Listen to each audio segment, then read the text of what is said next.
You want to put something on the record regarding some documents? Yes, Your Honor, there are records that I had subpoenaed from BNSF Railroad that have been delivered to the court. I am requesting that they be released to me, the subpoenaing party, and with stipulation with regards to chain of custody that chain of custody be maintained so that I can review those and determine whether or not I'm going to be using any of those documents during the course of this case. If I am, then I will provide copies of the documents to Mr. Smith prior to using those documents or moving them into evidence. Mr. Smith? No objection. All right, that'll be granted, Mr. Terry. Thank Okay. you. May I reflect, Madam Clerk, has given those documents to Mr. Terry at this time. Thank you, Your Honor. All right. Anything else we need to put on the record before we get started, gentlemen? No, Your Honor. I don't believe so, Your Honor. All right, Sabrina, you want to go on back up, please?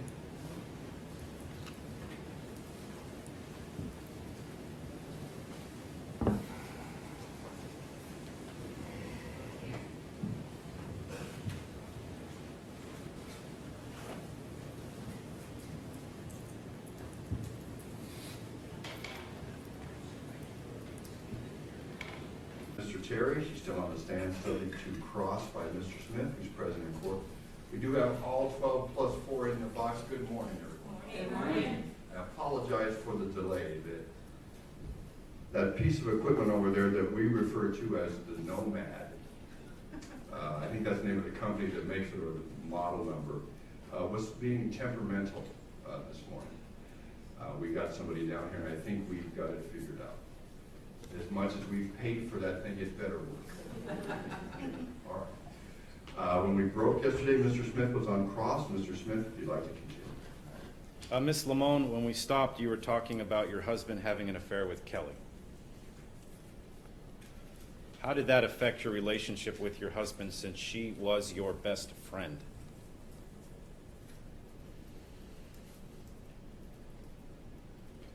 It affected me in many ways now, looking at it, but we were living it, so I didn't really let it affect me. I just kept going with it. You were drinking at the time? Yes, it was. How much? Quite a bit. Okay. How often? A lot.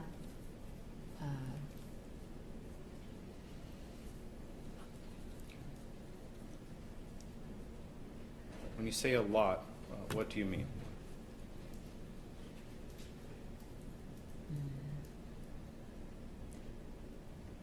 Some weeks it would be daily, but just depending, I guess. Now, during this time, where were the kids? In school.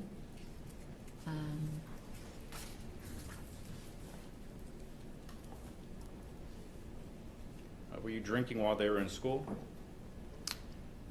I would, and we'd be out on the lake, and the kids would be playing at the park, and there'd be all of us there. So they were always well taken care of. But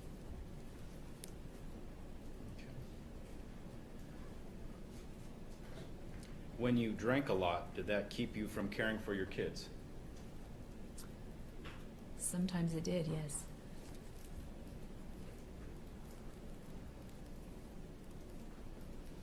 Leanna testified that she hung out with her dad regularly. Her words for hanging out with you prior to his death was sometimes. Leanna was nervous yesterday, Mr. Smith. That was her testimony, was it not, Ms. Limon? Yes. Okay. So while the kids are at school, you're drinking. While you're at the lake, you're drinking, but somebody else is taking care of them. That's your testimony. No. When did you just say that? I took care of my children. Who took care of them while you were drinking? I would take care of them while I was drinking sometimes. Robert would take care of them. Friends, they would be with my parents. They'd be at their friends sometimes. Just depended.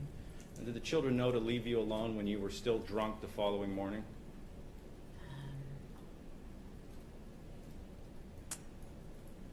they know to leave me alone? No.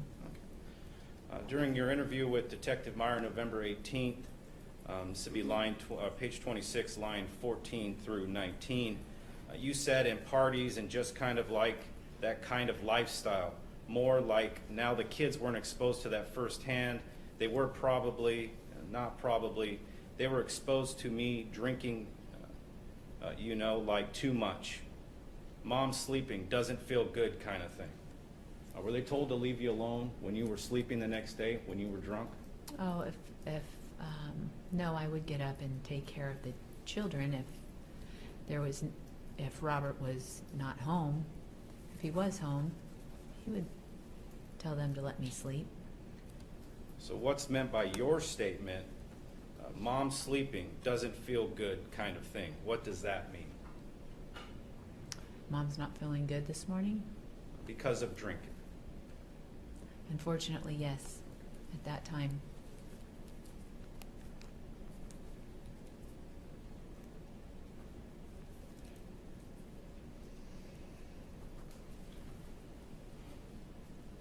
You said that when you opened up your marriage with Rob, you had your sacred bond broken. Do you remember that testimony? Yes, I do. And then you said later that you created a sacred bond with Jonathan.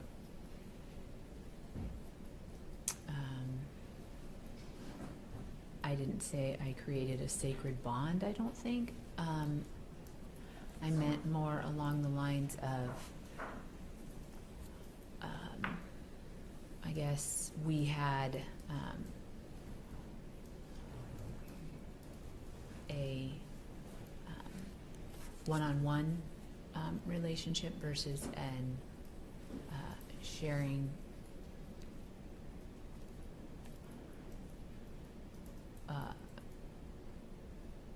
I don't know how to explain it.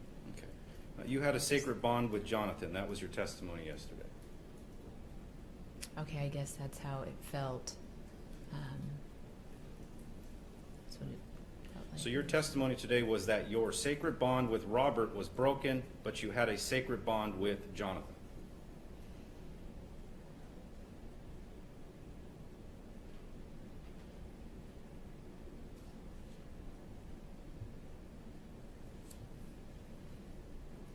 No.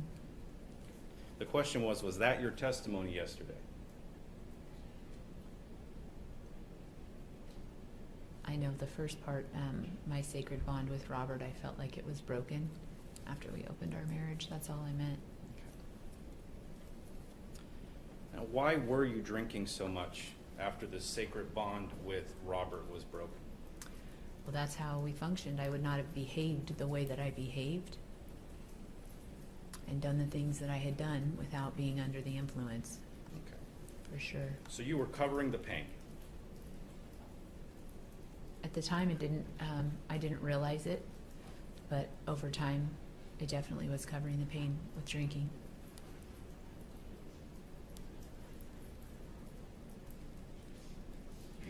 Now, in the time frame, we're kind of, yesterday we're moving from 2013 into 2014.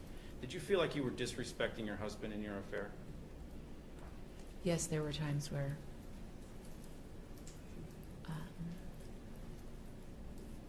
I would feel very bad. With those, what did you do with those feelings? Did you act on them? Did you do anything?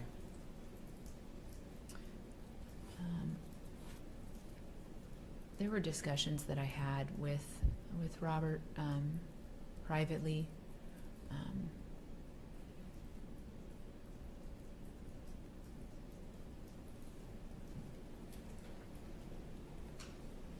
show you what's been previously marked in the evidence.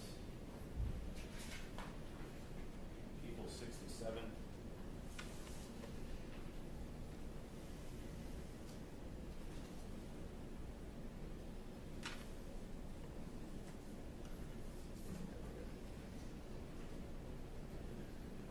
This is the first page. I'm going to start with the date. This is from December 27th, 2013, or 2 days after Christmas. You recognize the photograph? I can zoom in if you need to. I've never seen that picture Well, the- before now, Okay, and I find that very strange that, okay. But who's in the photograph? that's Jonathan. Okay. And where is he at? That's my room. So you allowed him into yours and Robert's bedroom for your affair 2 days after Christmas in 2013. I don't know. I did not take that picture. I was not aware of that picture whatsoever. Okay. I was shocked when I saw that picture. Okay. Why, you were shocked that there's a record of the extended affair? Why would he take that picture? Okay. A selfie in my mirror? Well, In you my took home? quite a few selfies, didn't you? So, He taking a never selfie. sent that to me. Well, what's odd about taking a selfie? And we've seen In my tons of room? yours. In my room, privately. That's like something he, in a way, I felt like kept. It just felt weird to see that picture. So where is he standing? In my bathroom dressing area. Okay. You had Jonathan Hearn over to your house for your affair around Christmas time in 2013. I don't remember that. So it's your testimony that Jonathan broke into your house and took the photo? No. Okay.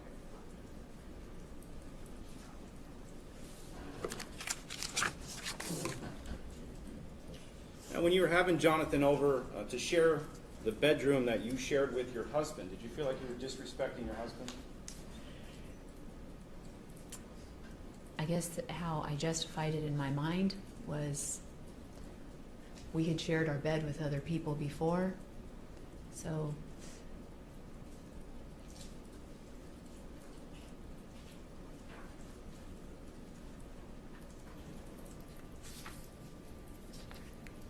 So you were okay with it then? I wasn't okay with it, but I guess that's how I justified it at the time.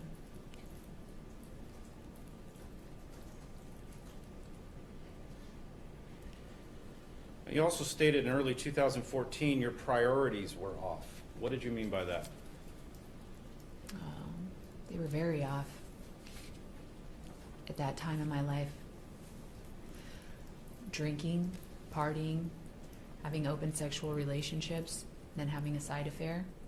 It's pretty off.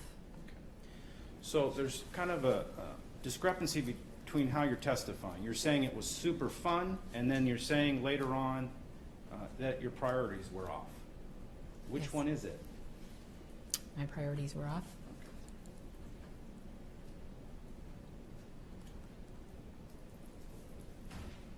How much was Rob working around this time? Around what time? I'm sorry. Early 2014.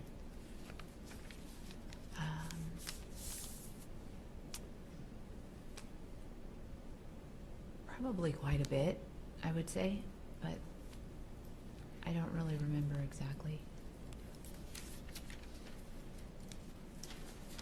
You also testified that you had the best of both worlds yesterday. Yes. What was the best of your world with Jonathan?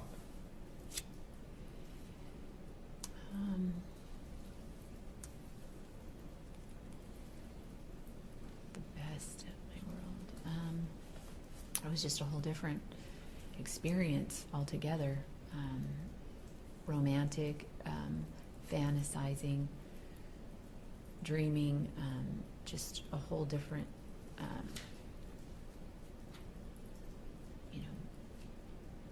feeling and way of being exposed to life, just with his views and I don't know. It was like it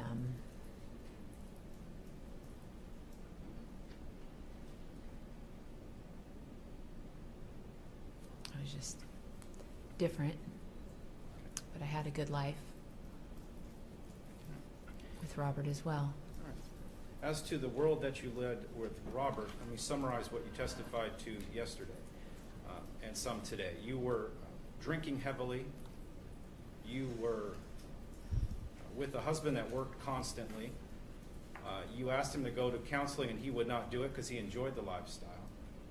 Your husband was carrying on an affair with your best friend, and you were carrying on an affair as well. So what part of your world with Robert, based on the list you've given us, is the best of it? Our family, our children, our home, our love that we had for one another. I'm sure you look back on that fondly, but I'm asking you, what about it at that time, with all the things that I've listed, made it the best of your world? We still had a good life. Life was still good. It wasn't perfect. It became obviously misprioritized and changed over time. It wasn't as it once was, but it was still a good life. Your life was so good, in fact, that you started an affair and then began to plan a new life with that man. I fantasized about life. So I'll rephrase then. Your life was so great that you had an affair with somebody, and all you could dream about was a new life with that man. It's not all I could dream about.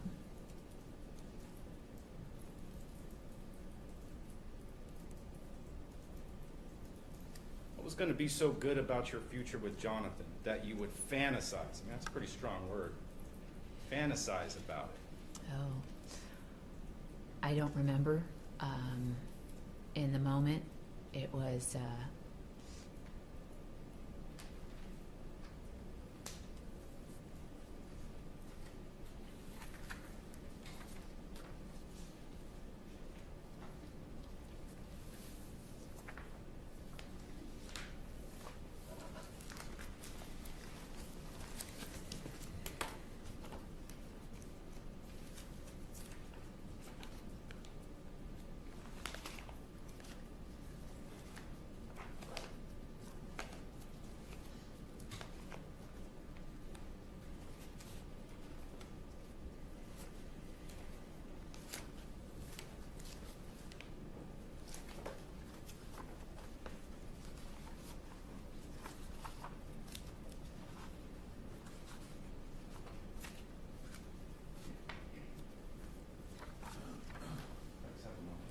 Of course.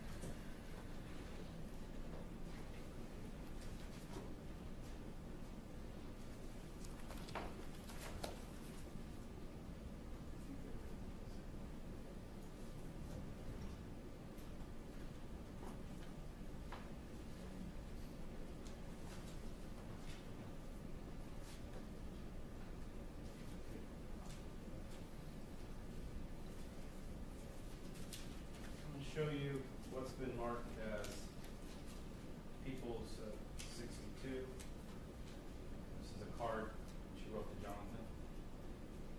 okay. Did you recognize the card? Sure, I would.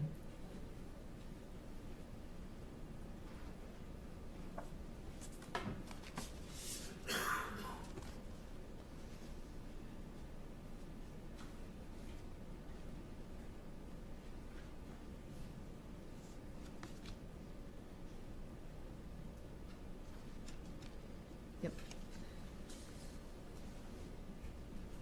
I'll show you now what's been marked as People's 64. If you could look at that card, please.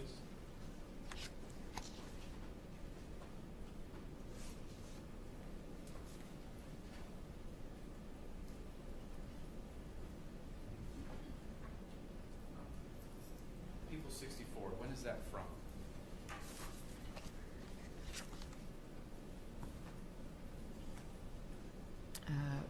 February 14th, 2014. Okay. What is February 14th, 2014? Valentine's Day. Okay. Pretty important day for couples.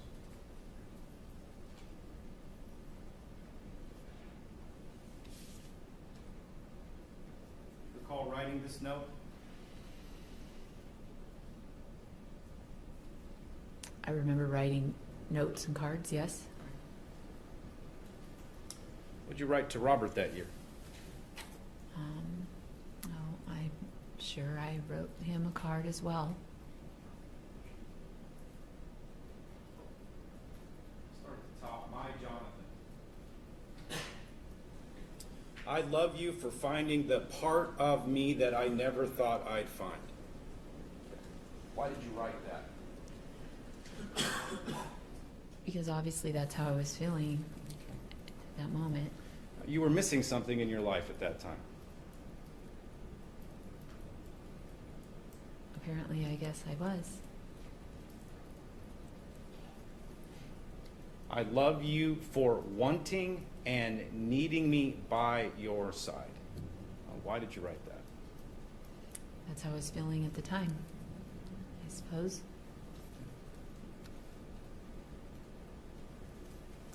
I love for you being the one you choose to care for. Did you write that? I'm sorry, I can direct your attention.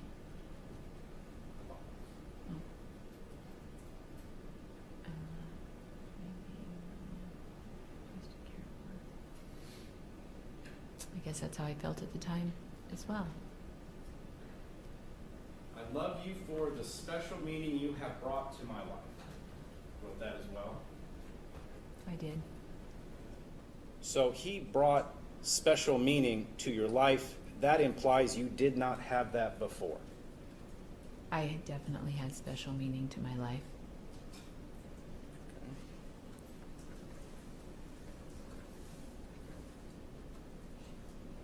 Did you write, thank you for adding to my special meaning? Or did you write, you brought it to my life?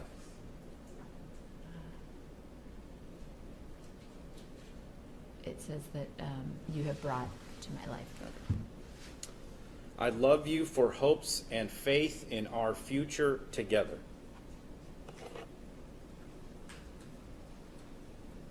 You wrote that? I did write that. On Valentine's Day in 2004. That was the date. Okay. 6 months before your husband was murdered by the person you wrote this note to.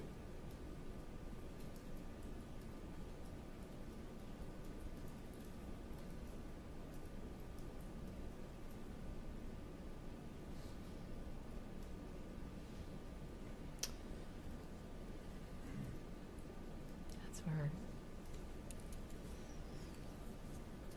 Go over that line again. I love you for the hopes and faith in our future together. Future together.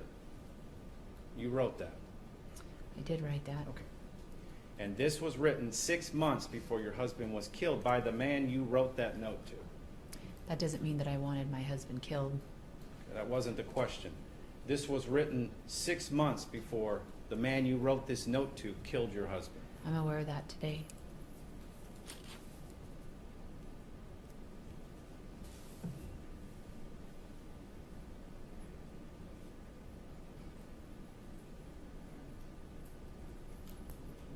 I'm going to direct your attention to the bottom line.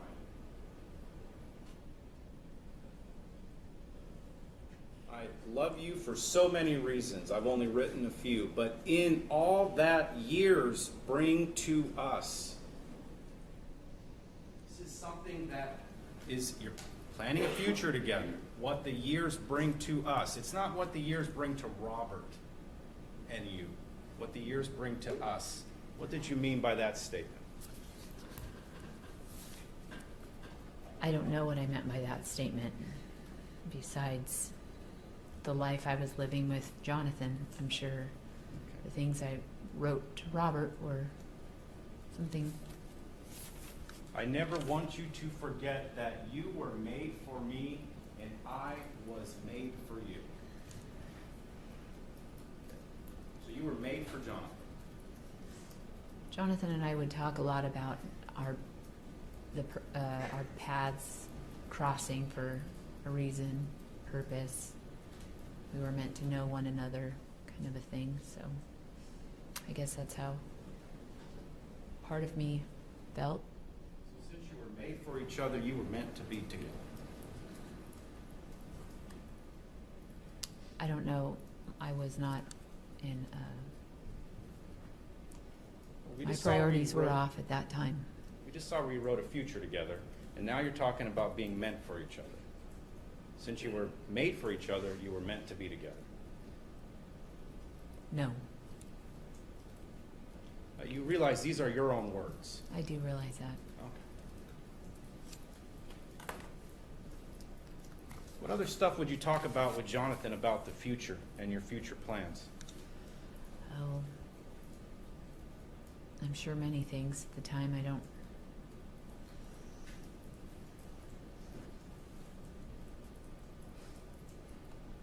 I don't know. Can you just generalize, please? We talked about everything.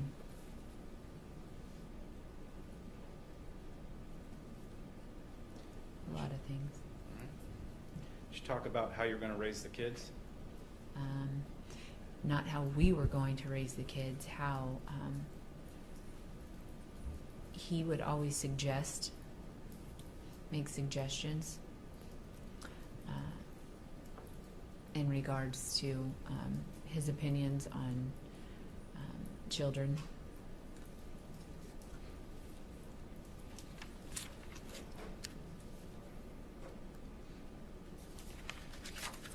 I'll read you a portion of your interview with Detective Meyer, November 18, 2020, or 2014.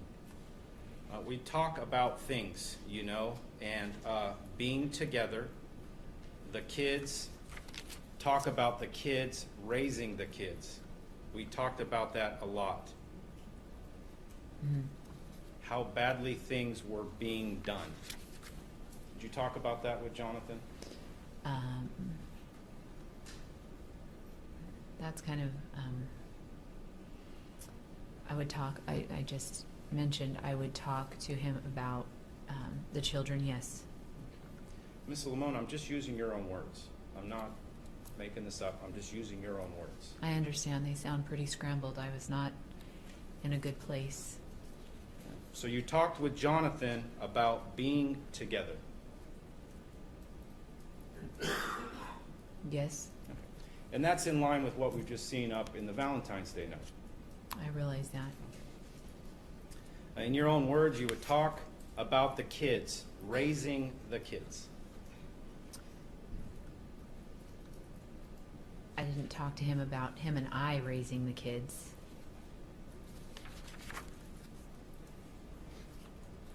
You started it out with, we'd talk about things. And then, that same sentence, you said, talk about the kids, raising the kids.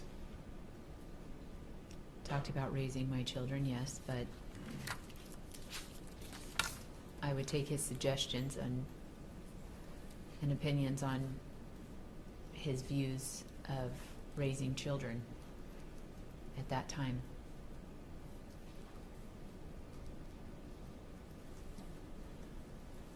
You said around this time frame you weren't going to church very regularly? What time around? We're still in early 2014. I don't remember when I started going back to church again. Did you talk to Jonathan about going to church regularly? Yes, finding a church home or a church to attend to, yes. Did you talk to Jonathan about the children going to church regularly? I'm sure.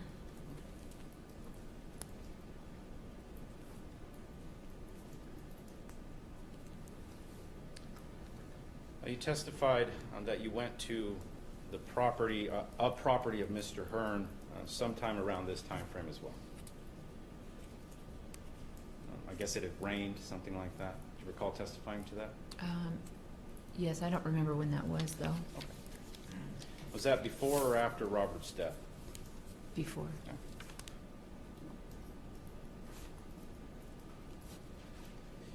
Now, do you recall if Jonathan kind of shared his visions with you about what he wanted that property to look like? Yes, I do remember that. What were some of his, I guess, visions of what he wanted it to look like? I just remember him saying about a lot of windows that he had drawn up, that he'd already had this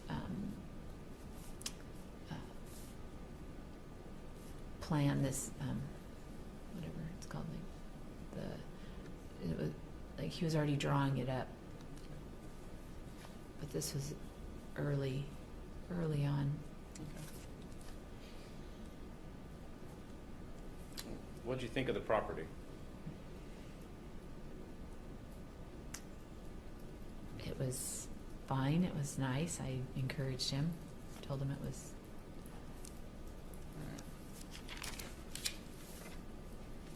Well, in your future that you talked about, and you're testifying that you fantasized about, what type of home were you planning on living in with Jonathan? What type of home was I planning on living with him? I never planned on living in a home with him. And after losing Robert, we did speak of being together, but I couldn't even process all of that time. You said that you also talked about if anything was to happen to Rob, what you guys would do. When did I say that? I believe yesterday. Did you ever talk about that? Just in your fantasies? Or what if something happened to Rob? Not if something happened to him. Okay. Well, what did you talk about then? Well, if Robert and I weren't together anymore,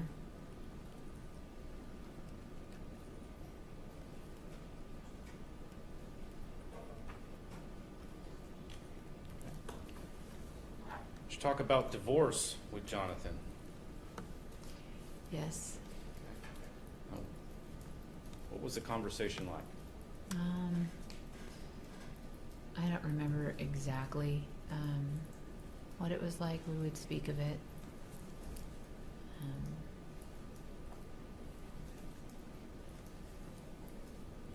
I do know he made Bible references in regards to divorce, and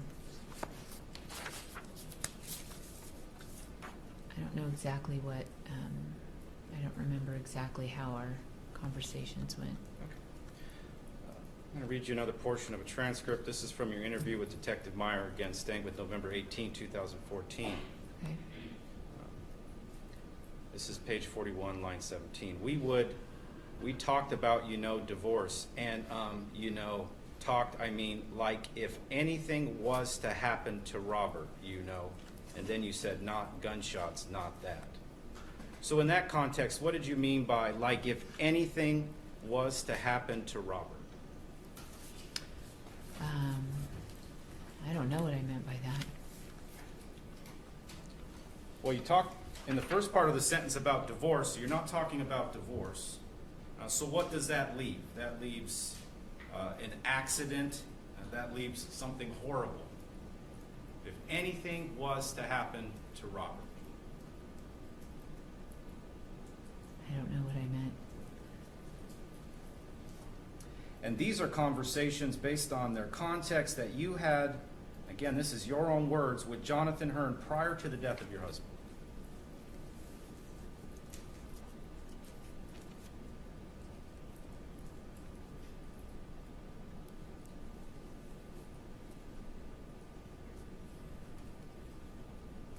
Is that true?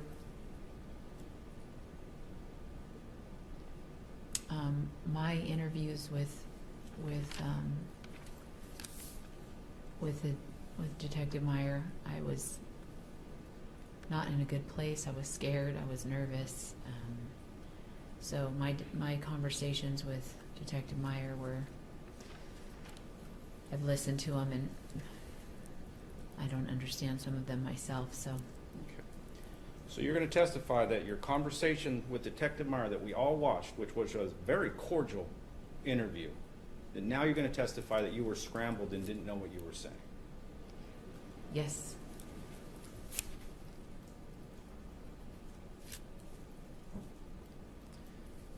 I was stressed. I can understand that you're under arrest for murder.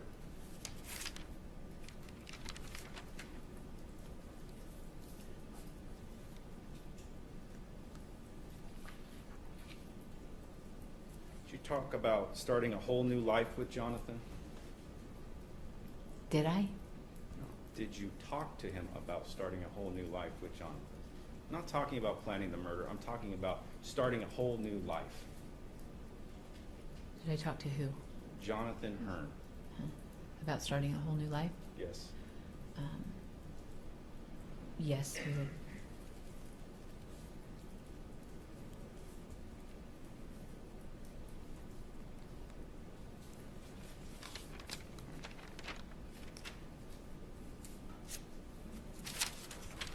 I want to go to April 25th.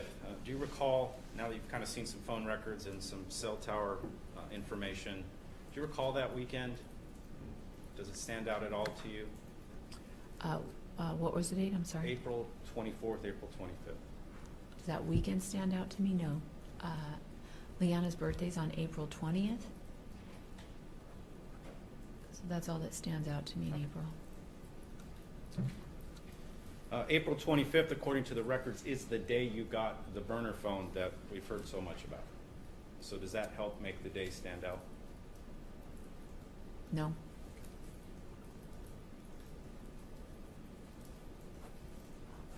Prior to the calls that we saw on the burner phone records, which ends in 7958, do you recall calling Jonathan and talking with him extensively earlier that morning? I don't, but I'm sure that I did.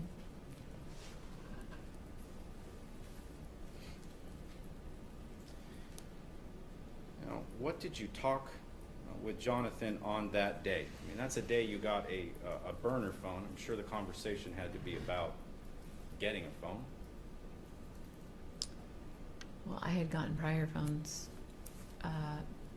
Maybe talked about that one working better than the other ones were working. I don't remember. Okay.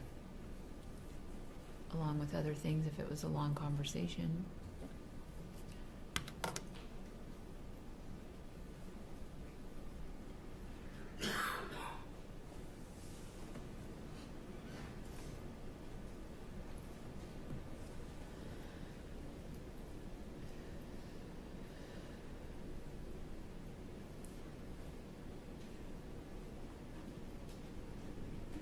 Showing you what's been marked previously as People's 19. This is Jonathan Hearn's records, what ends in 3569. Just to kind of lead you through. 4/25/2014 at 6:43 a.m. There is an outgoing call from a number 760-241-8060 that lasts 63 minutes or 1 hour. Okay. Whose number is that? 241-8060. That was our home line. So you called Jonathan Hearn, or you talked to Jonathan Hearn at 6:43 in the morning on April 25th. Okay. Would you recall anything different than the business records from T-Mobile? What's that again? Do you recall anything different other than the business records that have been received pursuant to search warrant and subpoena from T-Mobile? Do I recognize anything different? Do you recall anything different than what Oh. we see here? No. No. Let's move down to 9/11. That's what ends in showing 82. There is a call to 760-241-8060. That again is your home phone? Yes. And then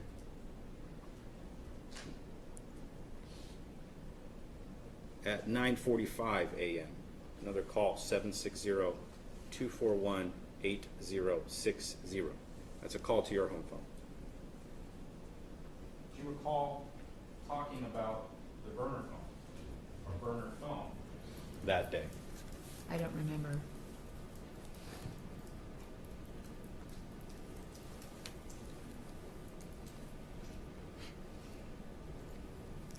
Did you talk to Jonathan Hearn about getting a phone to escape law enforcement detection?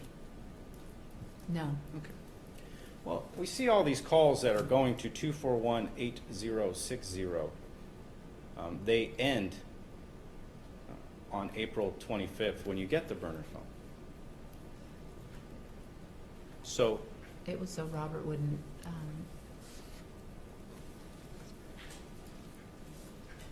find phone records. I was more worried about cell phones at that time. did you ever see the cell phone bill come to your house? Yes. Okay. Did the cell phone bill have a listing of every call that was made by you? No. Okay. So how would Robert know that you were calling Jonathan Hearn on his phone? Was he going to subpoena the records? No, you can look them up online. What about your home phone?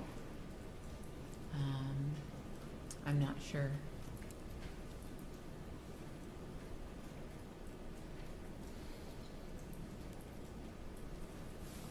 So you don't recall what you talked about that day that you got the phone that would ultimately be seized in this investigation? No. Do you recall calling your husband and speaking with him after these phone calls to Jonathan Hearn? No.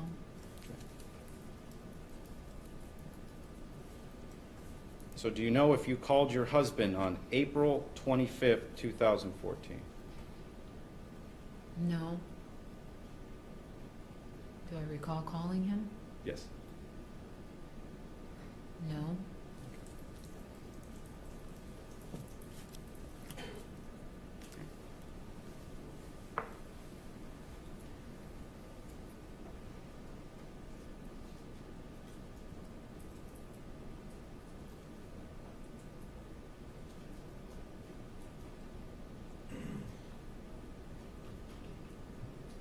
Show you what's been marked. Moved into evidence, People's 84. This is your husband's cell phone records from April 25th, 2014. In column C, that's his number. Column B's ending in 7845. You recognize the number? So on April 25th, starting at 10:15, or approximately 1/2 hour after your last conversation with Jonathan Hearn, you then call your husband multiple times. Do you see that? I can highlight the line.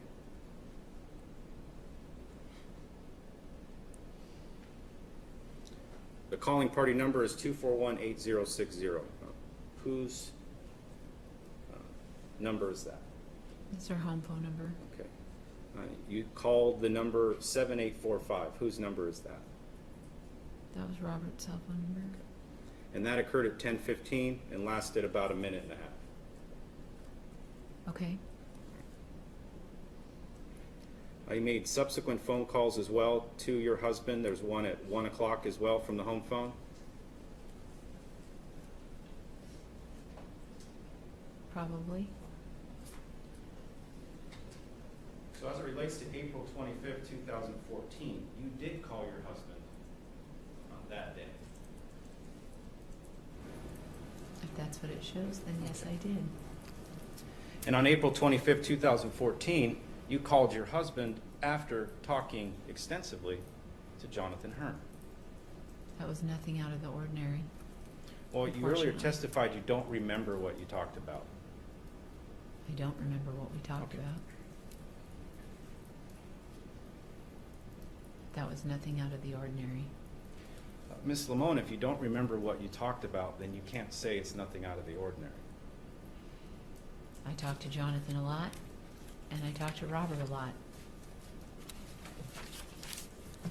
God's purpose, did it mean you and Jonathan Hearn coming together?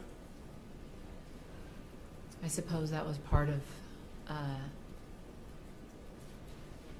it.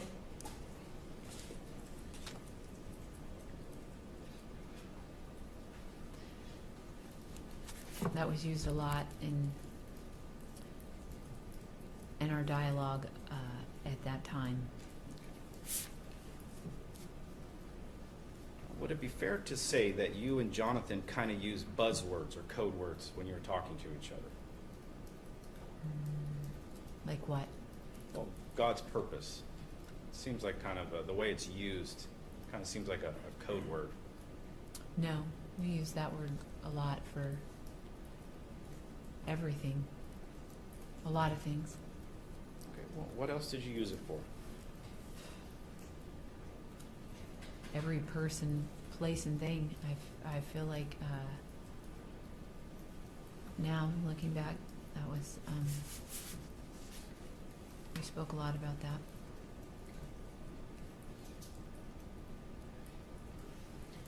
Have you ever justified negative actions through religion? Yes. And how would you do that? What was the process you went through?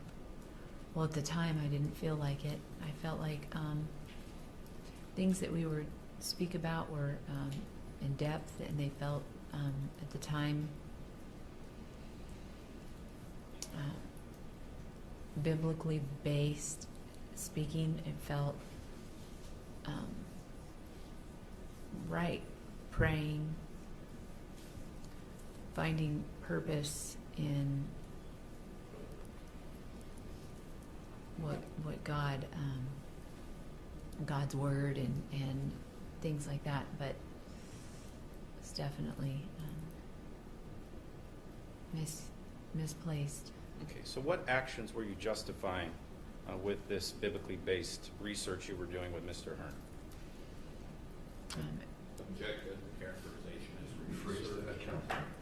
Well, what negative actions were you justifying through religion? What negative actions? Well, I'm sorry, ask me that again. What negative actions was I? My initial question was, did you justify negative actions, or have you justified negative actions through religion? At the time, I didn't feel like I was justifying them. I was more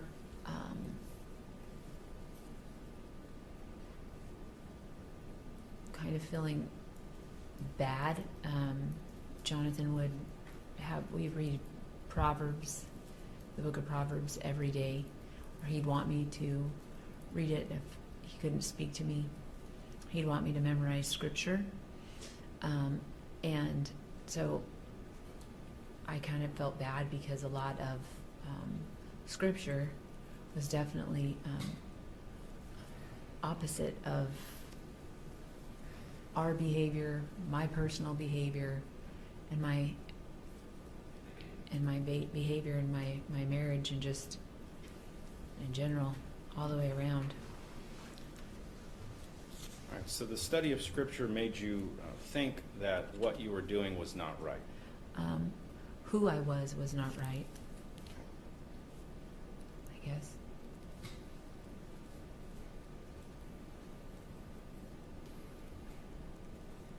I don't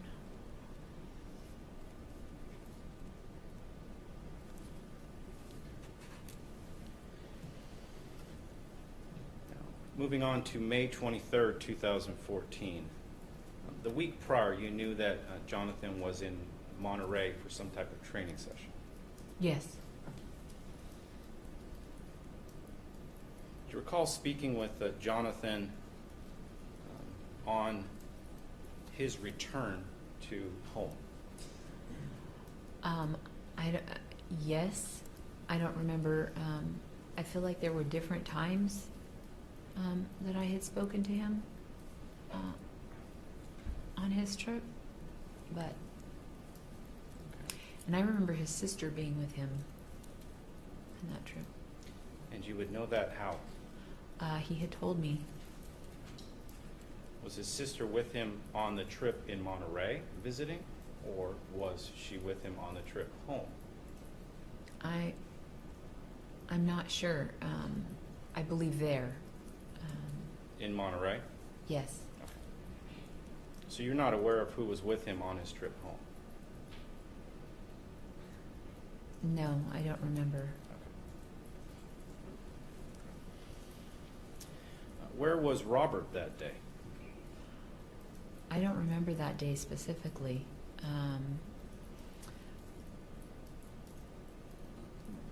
Looking back at hearing the records, apparently he was up in Tehachapi that day, but I don't remember that specific date or where Robert was.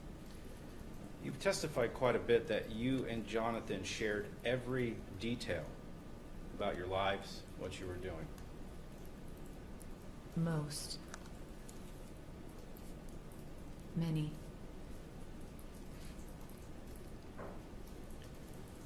So it's your testimony that he didn't provide details of his trip to you as he was traveling. He had shared about his weekend and his training, the area at the beach, a hike that he'd went on. I remember that with his sister, I believe. Pretty sure. Based on the records, he called you from Tehachapi near to where your husband's business was located. I did not know that his location was in or near Tehachapi. You had, in your own testimony, or not testimony, but in the records, you had told Jonathan where Robert's shop was at. I had not given him a specific address, or I had given him bits of information of Robert's workplace in both places, because he would inquire over time. I would say from the very beginning of our relationship, he would inquire bits and pieces that didn't seem out of the ordinary or struck me too odd. There were things that were disturbing that he had told me, and then I would brush him off as if it was like a sweet gesture that he was so in tune and inquisitive of my world. In some of, again, November 18, 2014, you told with Detective Brewer and Detective Meyer that it was about 6 months prior that you had told him that where the location was. I don't remember exactly if that was... And 6 months prior to November is May.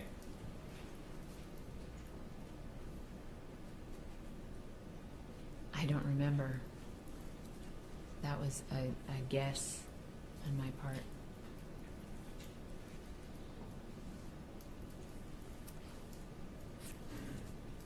You said that you gave Mr. Hearn bits and pieces. What bits and pieces did you give him about the BNSF shop? I had told him that Tehachapi was nowhere I'd want to live,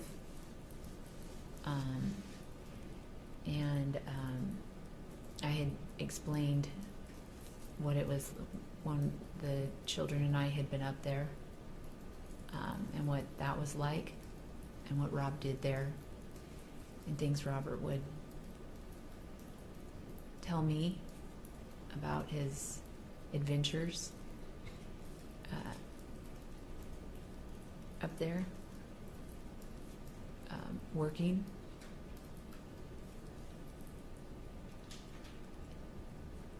And that was something I did with him, sure. Which one of those conversations leads you to telling him where Robert's shop is? I don't remember what led me to specifically tell him that. I think I would say more of bits and pieces throughout time that I shared with him. Did you describe the shop to him? I don't remember. I know I remember telling him if we would go up there, what we would do or what it was like. And possibly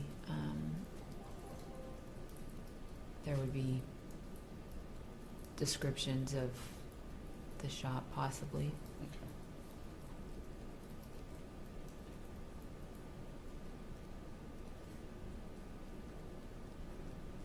Did you describe the layout of the shop?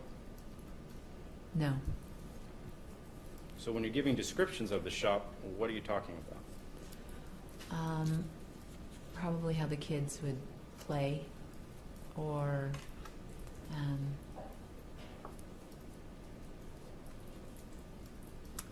I'm not sure.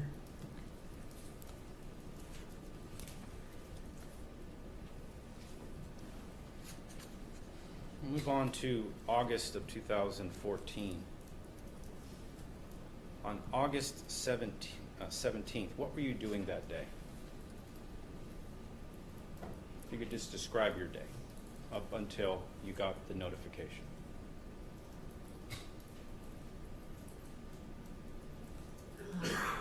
It was the day before the kids' first day of school, so I know I was anxious about getting them ready for school. I went to church.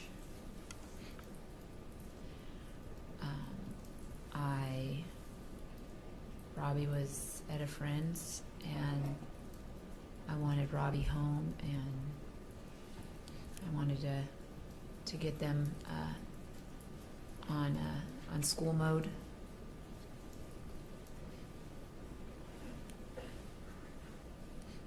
Okay. What else did you do?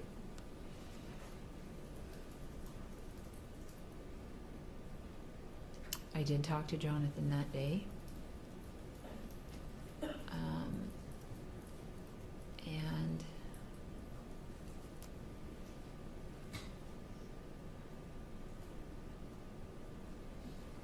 like I said, I was ready to get the kids off to school, so. And I also talked to Robert that day as well. Okay. And did you go to your mother's? I did, yes. Now, in your first two interviews with law enforcement, you told them that you went to church. You told them that you were getting the kids ready for school. You told them that you went to your mother's house. You told them where the kids were. You told them that you had conversations with Rob. You told them that you called Robert over and over again, and that you kissed Rob goodbye in the morning. You I recall did. all that? Yes. Okay. What did you leave out of the list of things that you did that day? Jonathan.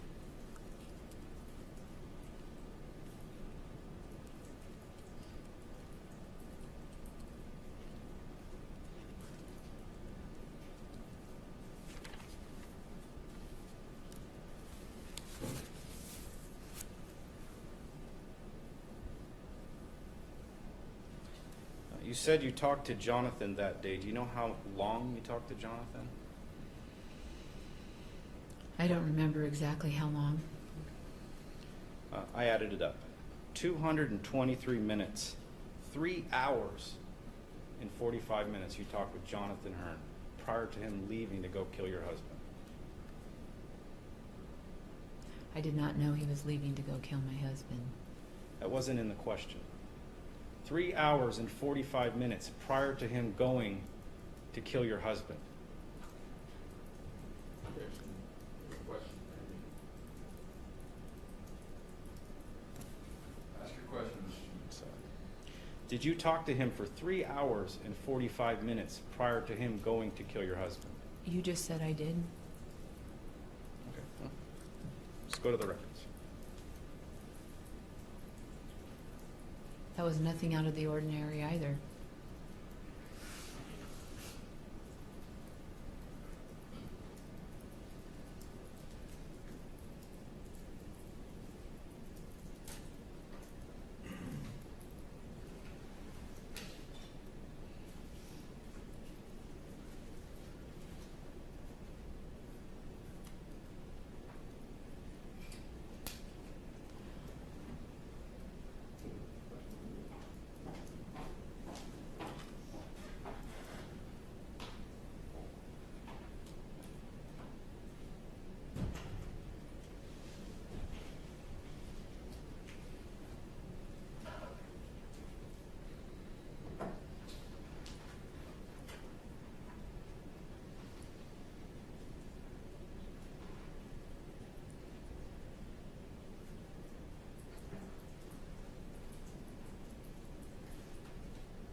These are the phone calls made between, so outgoing and incoming, between your phone set that ends in 7958 and Jonathan Hearn's phone.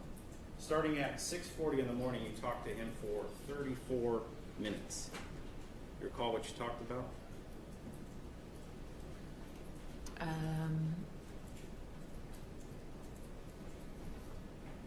I don't specifically remember what we talked about, no. Okay. At 8:11, you talked to him for 33 minutes. I talk to him all the time. Okay. Well, this is the date that your husband was killed, so it should be in your mind. Okay.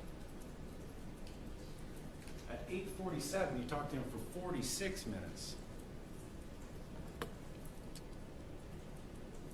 What did you talk to him about?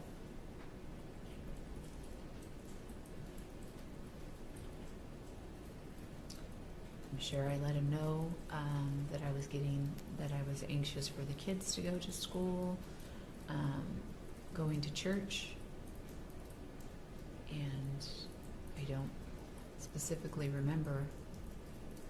Besides, those would be things I would tell him, I'm sure. Okay. 12:05, 80 minutes. 80-minute long conversation. What did you talk about? I don't remember.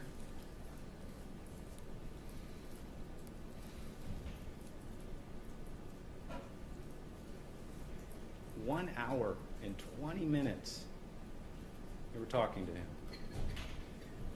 And it's your testimony that you don't recall what he said to you. I don't remember what I said.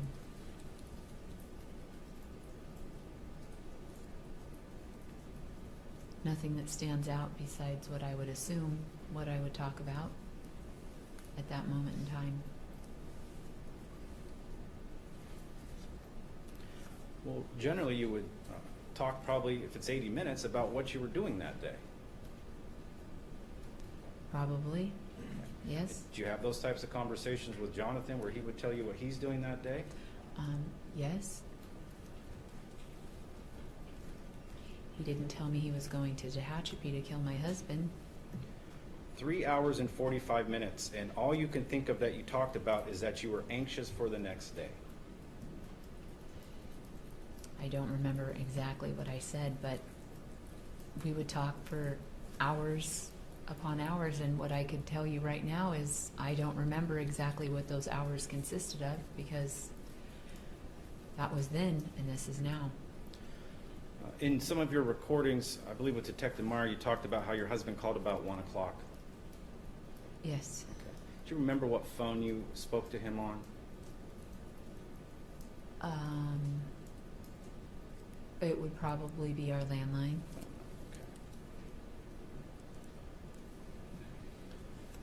So the call that started at 12:05,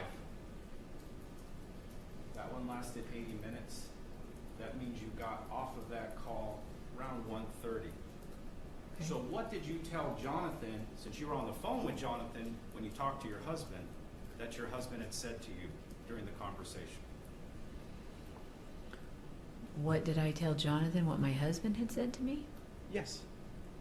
I don't remember telling Jonathan anything my husband had said to me that day. So you're on the phone with Jonathan Hearn on your burner phone, Yeah, and on the other phone you're talking to your husband. I don't remember that, but if that was the case, then I still don't remember what I had said.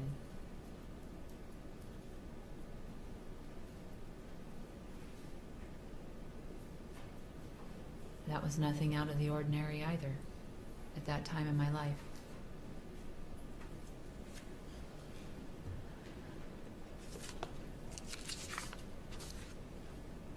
I'm sure looking back on prior records besides just this day, there were other things just like this that you would find.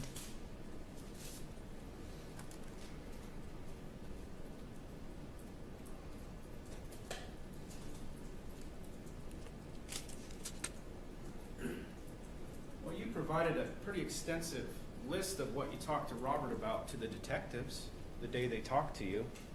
There was $1 million train, he was getting a sandwich, he was tired, all of these things. Okay. Did you mention to them that, oh, by the way, I was on a burner phone with my boyfriend at the same time the conversation I'm talking about? No, I did not, Well, why not? because I did not want to tell them about my affair.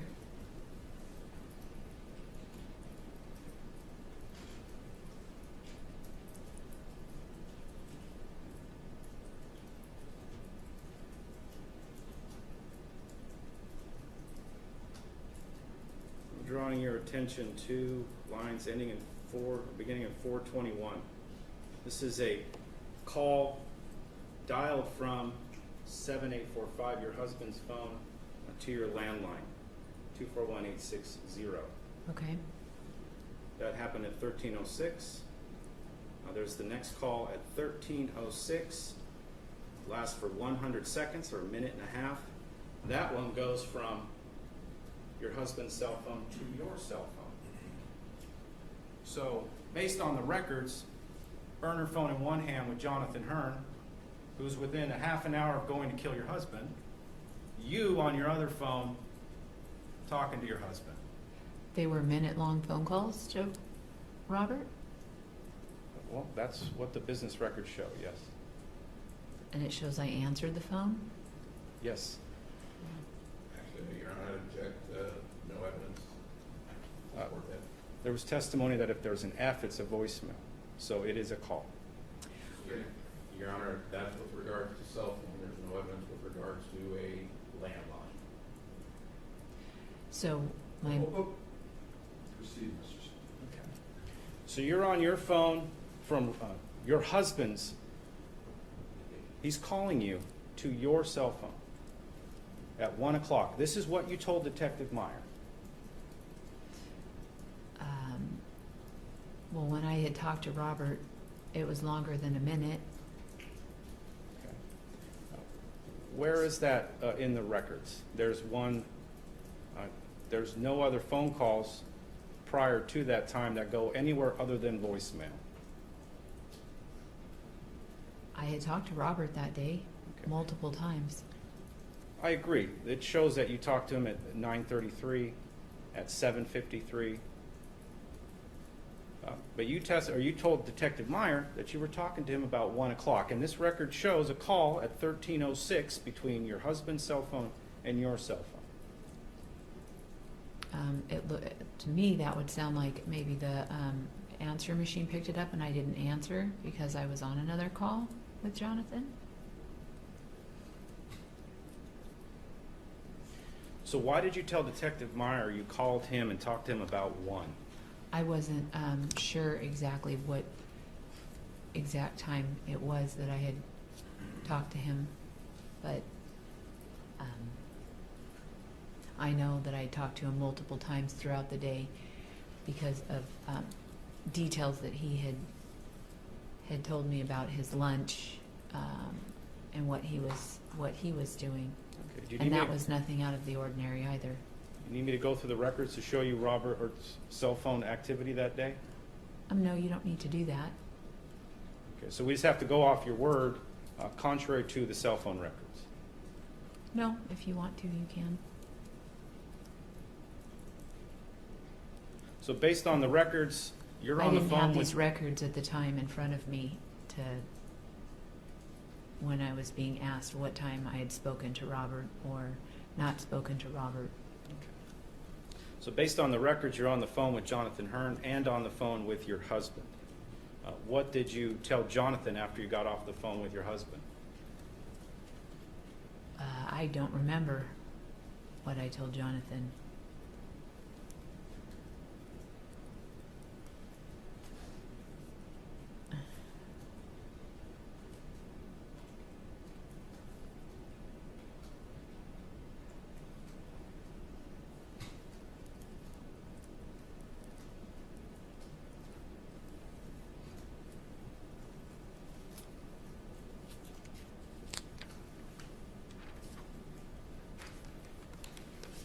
I possibly could have told him what Robert had told me. I don't know what I told him.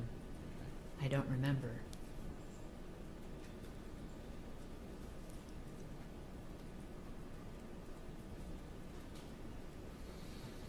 Well, in one of the wiretaps we listened to, you let Jonathan Hearn listen to your conversation with Detective Meyer.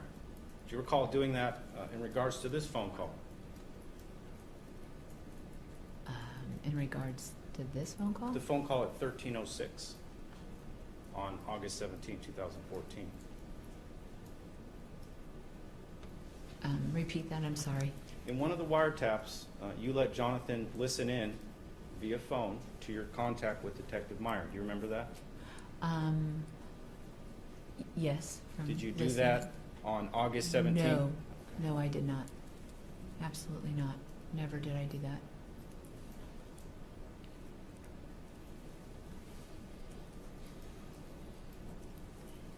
You were texting Rob that day as well?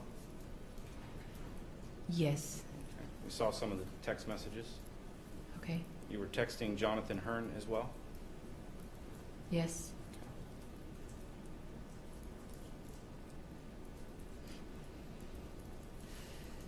How many times did you call Rob? Many times. Probably since. And why were you calling him multiple times? I do remember, I don't know, throughout the day, that was normal, as well as it was to call Jonathan. More towards the evening, let's say after 7 o'clock when he got up, was to get off work. Yes. Okay. Do you recall calling him? Yes. Always when, or close to Robert coming home, I would always talk to him, and the kids wanted to talk to him.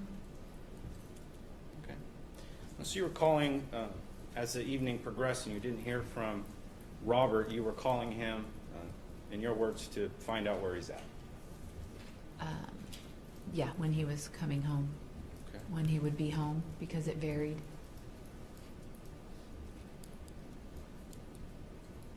Now, did you make this call, were you concerned or you just were wondering? I was wondering, and it became a concern. Let's just look at the records. There shows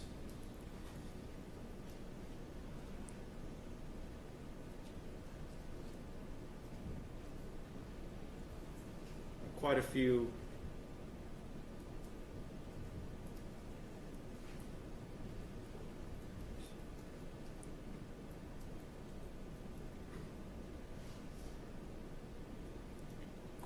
phone calls between you, your husband, from your home phone, or from your phone to John, or to Robert. I'm sorry, it's a lot of phone numbers.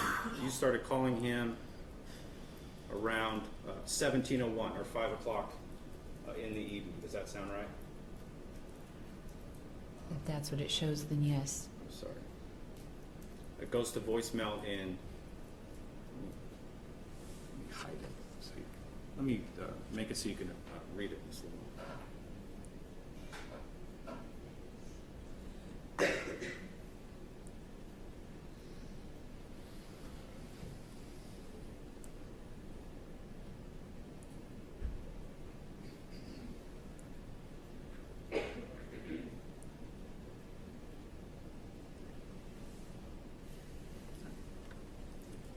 Just for context, on the far left, it says calling party. That's who is making the call. Okay. And then on column C, that is dialed digit number. So I'm going to start with 1701. Calling party is 241-8060. That's your home phone, correct? Yes. Dialing 7845. You were trying to get a hold of Rob at 5 o'clock. Yeah. Same thing at 1729. I'm sorry, at 1813. It shows set the cell phone ending in 7844, which is your other phone, calling 7845. So you're trying to call Robert. Yes, I was. Moving on to 1814. Again, 7844 to the phone ending in 7845. You're trying to get a hold of Robert. This was nothing out of the ordinary. If you were to look on other phone records, this is something that would happen. Okay. Well, I'm just trying to get a baseline for where you started to get concerned. Okay. August 17, 2014, 1858 or 658, your landline calls his cell phone. Okay. Are you concerned at this point, worried? No, probably not at that time. Okay. 1914 hour, same question, your landline to his cell phone. What was your state of mind at this time?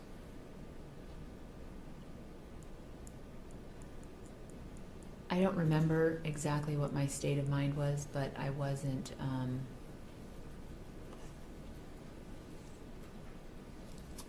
in a panic. Okay. Moving on, 4 minutes later, 1918. Same thing, landline to his cell phone. What was your state of mind at this point? You're starting to call pretty regularly. Trying to get a hold of Rob. Okay. Moving down to 1929 hours. Landline to Robert's cell. What's your state of mind? So it's 7:29 at night. Wondering where he was. Okay. 1936 hours. Your landline to his cell. What was your state of mind? Because he would have been off work at this point. He should have called you Right. on the way home. Probably at that point, more than wondering, now really wondering with concern. 1947 hours, your landline to his cell. Starting to get later. What's your state of mind? Concerned, but not panicked. Okay. Now 3 minutes later, 1950 hours, same thing. Your landline, his cell. What's your state of mind?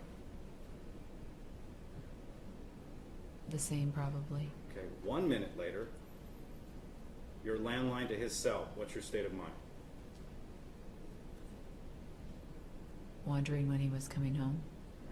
Another minute later, we're starting to come about every minute now. What was your state of mind at the 1952 or 7:52 from your landline to his cell? What were you thinking? Leanna also wanted to talk to him, so she was calling him as well. Okay. Well, when did you testify about that? I haven't testified about that. Okay. You testified that you called him. Right. Okay. Moving on to 1954. You called him from 241-8060 to his cell phone. Just kind of the same thing, you were concerned? Yes. Okay. 1959, you called him from 241-8060 to his phone. Again, concerned, wanting to get a hold of him. Yes.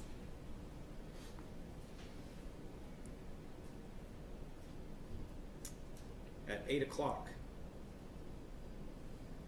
241-8060, again, to his cell phone, you called him. What was your state of mind? Probably really wondering now at this point what was holding him up from not being able to answer my phone. 8:01, home phone, you called him to his cell phone. It's about an hour after work now. Why are you calling him? Wondering where he was. And this goes on all the way until ultimately at the bottom, 2024. Later on that night, you find out from the BNSF people that something happened to Rob. Yes.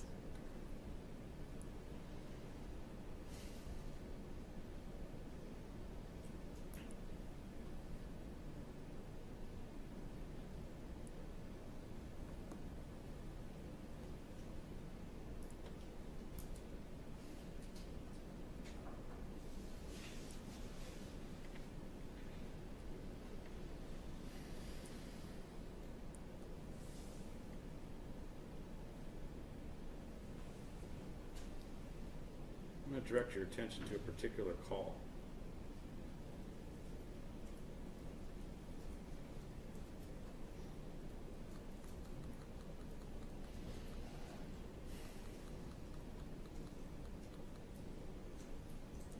And this is from People's 19. These are Mr. Hearn's phone records.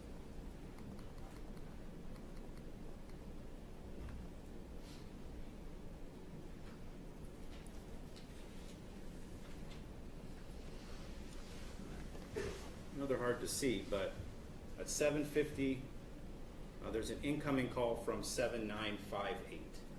Whose phone has the ending 4 digits of 7958? There was an incoming call from that number? Yes, to Mr. Hearn's phone. Oh, that was the cell phone. So at 7:50 at night, you called Jonathan Hearn's phone. And this is after he had texted you at 7:50:03 and 7:50:16. Okay. Well, I mean, do you recall getting a text from Jonathan about 7:50 at night that night? Actually, I don't recall that, but Do you recall talking to him? yes, I do remember that. So the call at 7:50:33 lasts for 10 minutes and 37 seconds. That means that call ends at 8:01. Okay. That sound about right? Sure. Well, I mean, what you recall from the length of the phone call? Was it feel like 5 minutes, 10 minutes? It actually felt like maybe more, but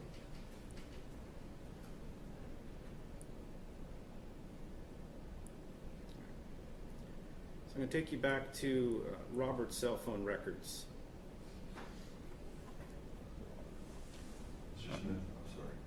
just have one question. You got it. Thank you. I'm going to draw a circle around 1950 all the way down to 2001. All of those phone calls made by you in your testimony to your husband's phone Yes. were done while you were on the phone with Jonathan Hearn, were they not? When I was trying to call Robert? Yes. 7:51, 7:52, 7:53, 7:54, 7:59, 8 o'clock, and 8:01. That was during your 10-minute call with Jonathan Hearn we just saw from his records. And I was trying to call Robert? Do you recall being on the phone with Jonathan while making all of those calls? No.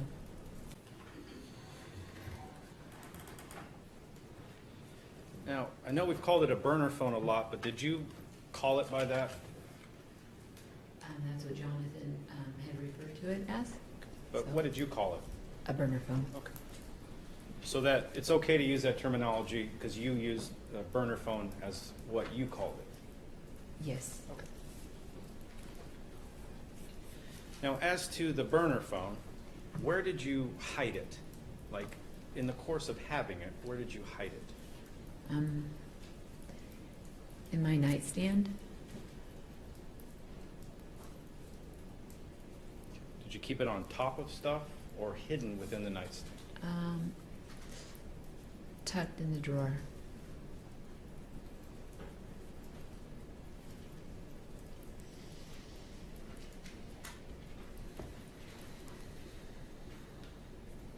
Now, the phone, the burner phone, did you call other people with that phone? No, never. So that phone was exclusive for Jonathan? Yes, it was.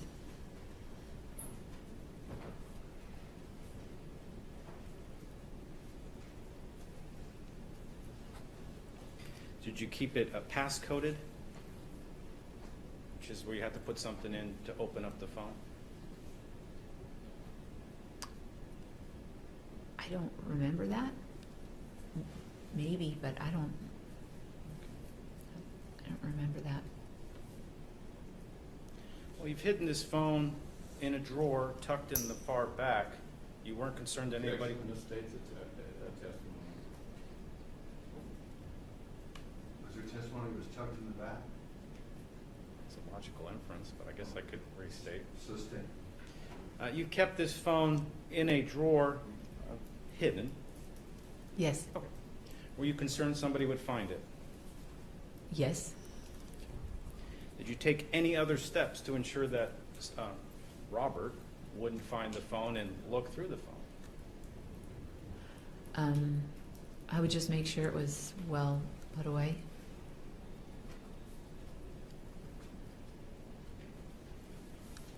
Now, the phone that you used to call Rob, your personal cell phone, where did you keep that phone? Out.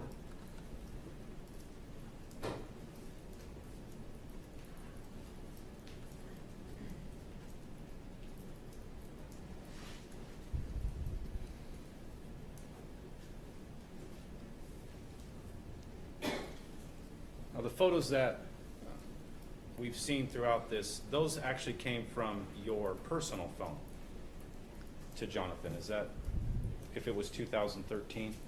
If it was before I had gotten that other phone, then yes. Okay.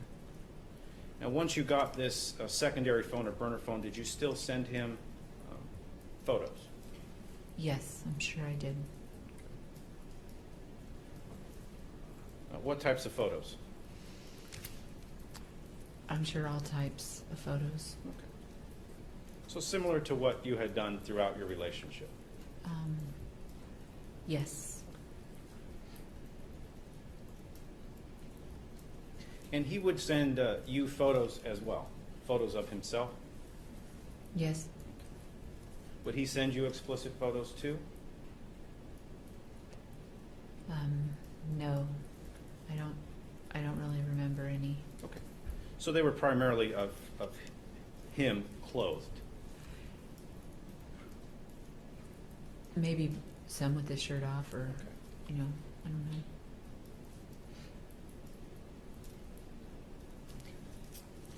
Your Honor, if I could approach, have an item marked. Please.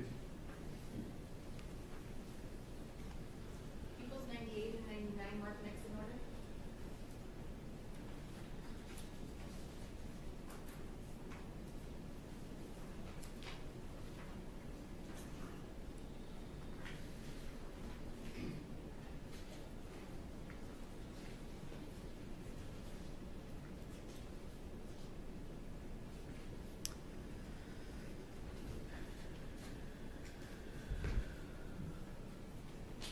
Let me approach the witness. Yes. Ms. Limon, I'm going to show you what's been marked as Peoples 99. If you could just review that packet. You could review the text messaging and also the photographs that are in the back of the packet.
Okay. Do you recognize the text messaging in there from the time frame of November 18th and 17th of 2014? I do now. Well, do you recognize it? Yes. Okay. Who is the text messaging from? From Jonathan Okay. And who was it to? to me. There's also some photographs that are within that, what is a cell phone download. Uh-huh. Do you recognize the large photo to the back? Yes. Okay. Do you recall receiving that photograph from Jonathan? Yes. If I may approach, Your Honor? Please. Showing you also Peoples 98. Do you recognize this photo?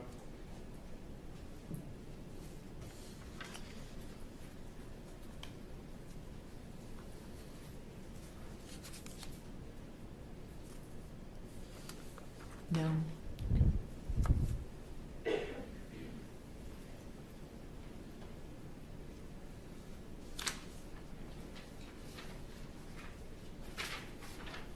Your Honor, if I may approach, have another item marked. Yes.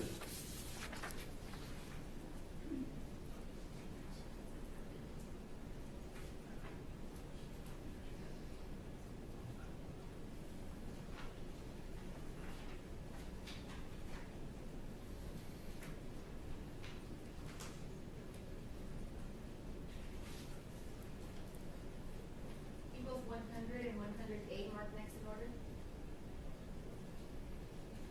Your Honor, I would request to play Peoples 100. It is an excerpt from the initial contact that Ms. Limon had with Detective Meyer on August 18th, 2014. Any objection, Mr. Chairman? So moved. Give you a minute. Please proceed. I would also request to hand out transcripts, Your Honor. All right.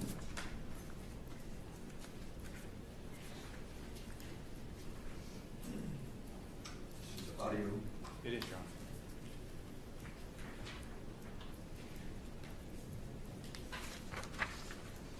Deputy Barron's going to hand out a transcript. You know what I'm going to say. Actual evidence is what you hear, not what you read.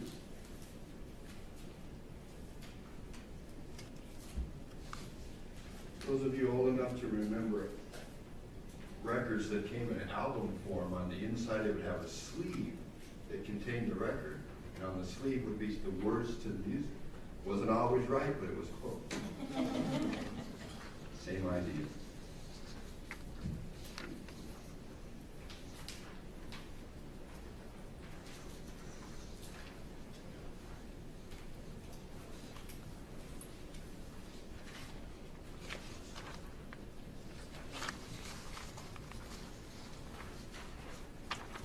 Counsel, the rigor stipulated matter report does not need to take down 100 item 108 being marked.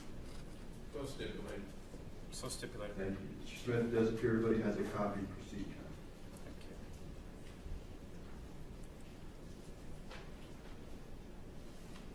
counsel. Okay.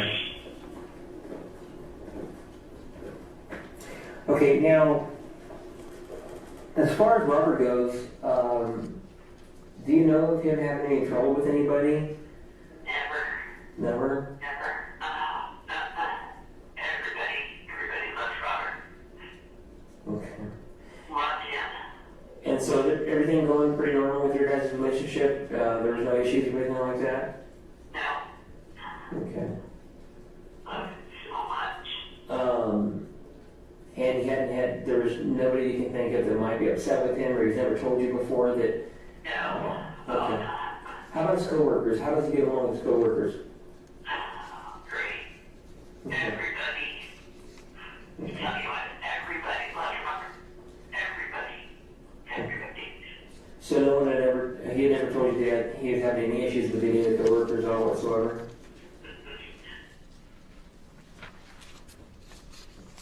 100 placed for the jury, Mr. Smith.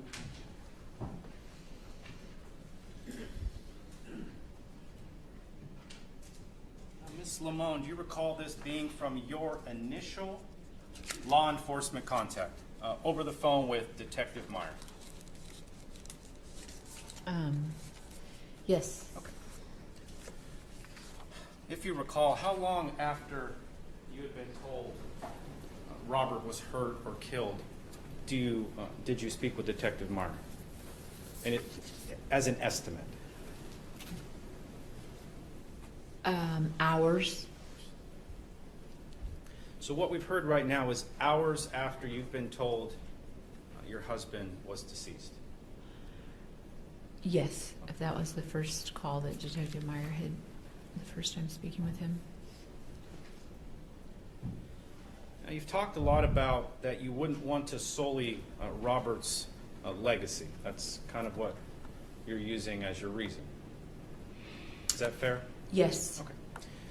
So the first one starts out, now as far as Robert goes, do you know of him having any trouble with anybody? That's not talking about a relationship whatsoever. That's talking about, does Robert have any animosity with anybody? And you answered never. Okay. What effect does that have on Robert's legacy?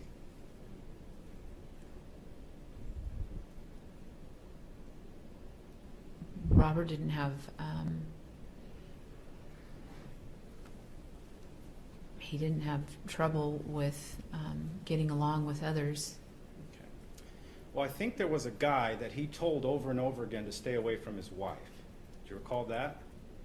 Yes, he had spoken to Jonathan on one occasion and again through a text message. Do you know of him having any trouble with anyone? You answered in the negative. And then you followed up with, everybody loved Robert. Was that true?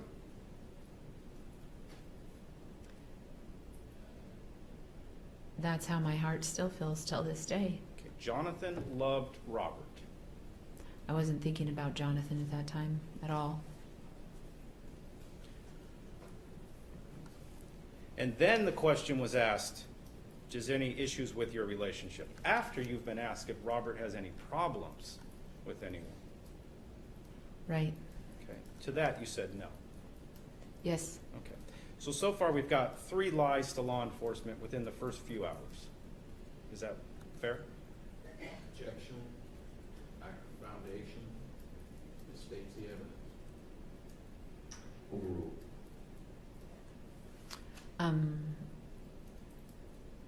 That's how I felt in that moment. Again, there was nobody, this is line 13, there was nobody you could think of that might be upset with him. To that question, you said no.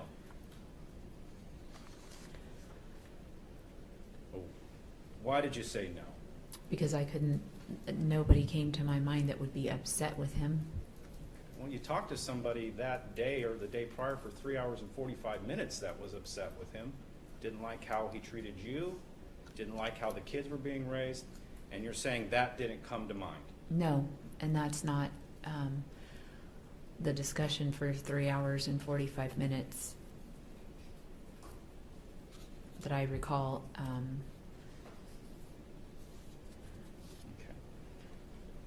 So let's move back to August 16th. Did everybody love Robert at that moment in time?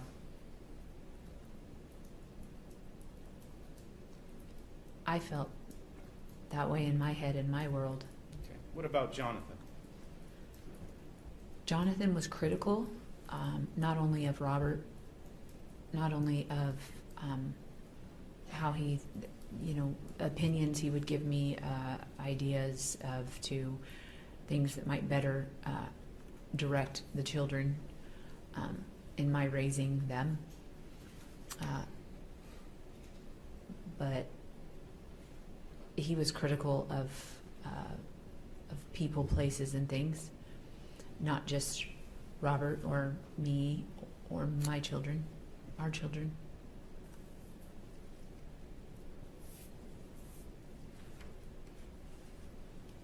He was very opinionated.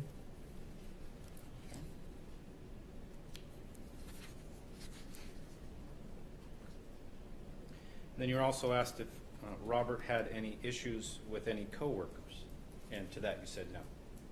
Correct.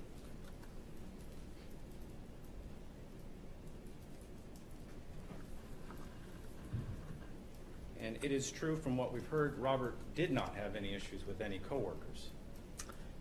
No, he did not, that I was aware of at all. We've heard friends testify, we've heard coworkers testify, quite a few people. None of them had any issues with Robert. No. Just one person. Is that correct? I was having an affair, and my mind didn't think of it like that.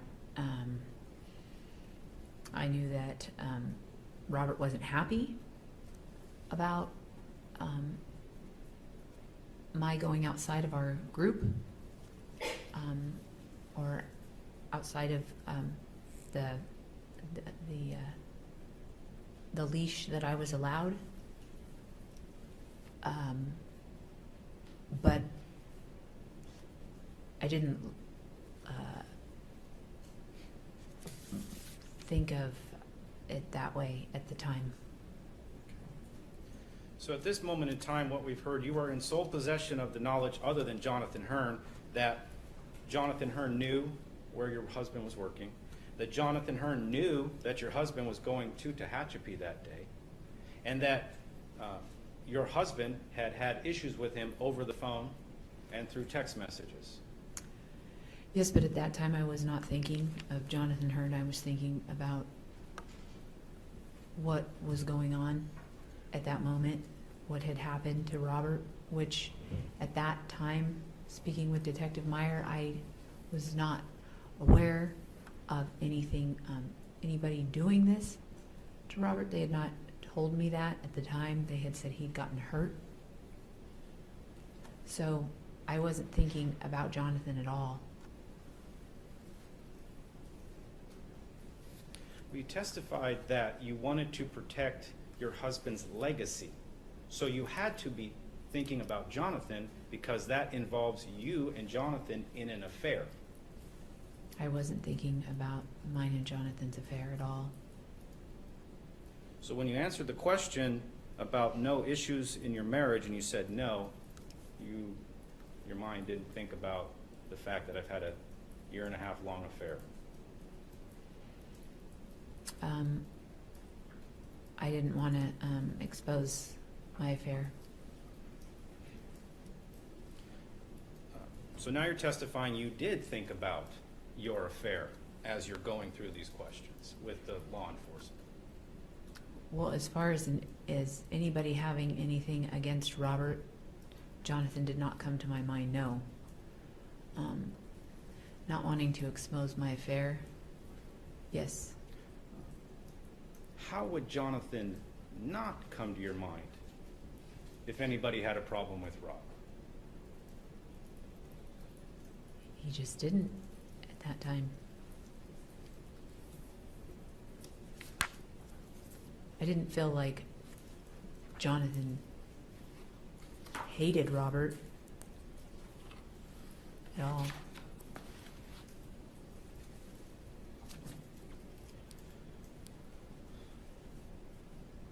Do you remember then, if you were told initially that Robert was hurt, when were you told that he was dead?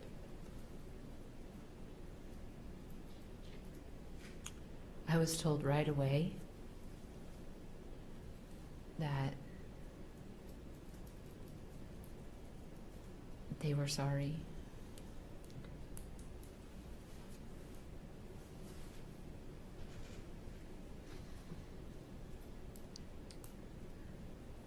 Did you contact Jonathan Hearn the next morning?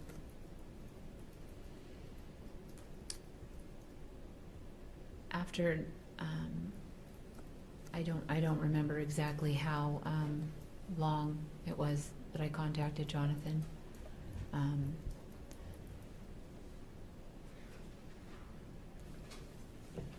going to show you what's been previously marked as People 19.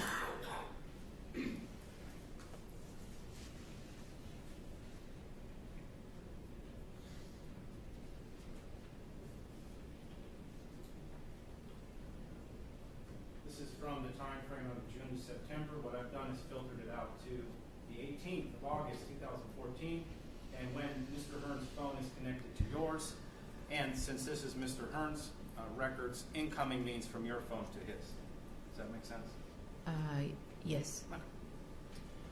At 6:28 in that morning, the day after your husband died, you sent a text message to Jonathan Hearn. Do you remember what that text message said? I don't remember specifically what it said, but I remember telling him that Robert was gone. Did you inform him what you had told law enforcement? No, I don't remember that. I don't think so. So you told, according to your testimony, you told Jonathan Hearn that your husband was dead. Why do you keep texting him? I don't know. Okay. Wouldn't you think it'd be, my husband is dead? And That's you're all done?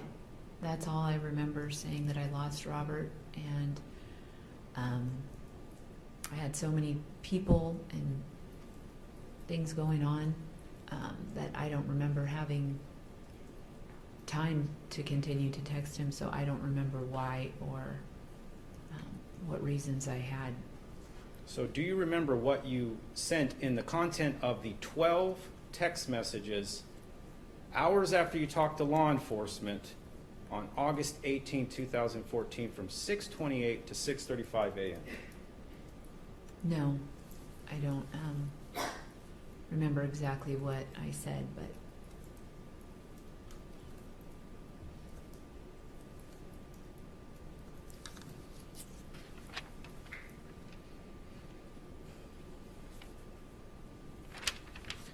You said that Jonathan Hearn started to come over to your house after Robert's death. Yes. Did you want him there? I was not at a good state of mind, and I had a lot of people and family and everyone around, and I had let him know that I didn't know what was going to happen.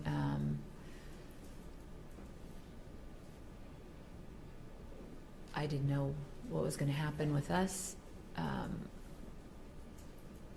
but that I needed to, I needed space, and I needed to figure things out, and I wasn't able to do that. I remember the time that Jonathan had come over. He had just shown up. He let me know that he was in my area, and he just wanted to see me. And came through my backyard, and that's at that moment I felt comforted by him, and I didn't know how I was going to feel when I saw him. I was nervous to see him, just for the sake of not because I was scared of him, but because I was feeling bad. I was sad that I lost Robert, and when I saw him, I felt better. Now, did he come primarily during the day, or did he also come at night? It was at night that he came the first time. Following that, what was kind of the pattern?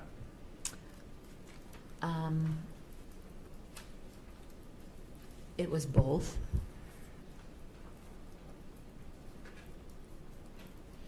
Now, when he would come at night, would he enter into the front door? That first time he had come through our backyard. Okay. After that, when he came at night, did he ever go through the backyard? He had come through the backyard and the front door. He had. And when you say at night, what time are we talking about? Late, when the kids were sleeping.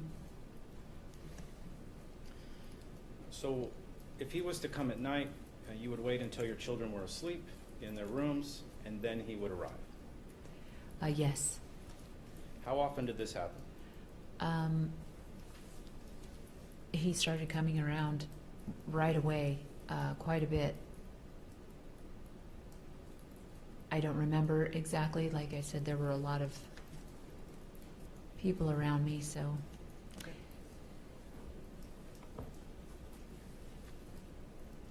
Did you want him there?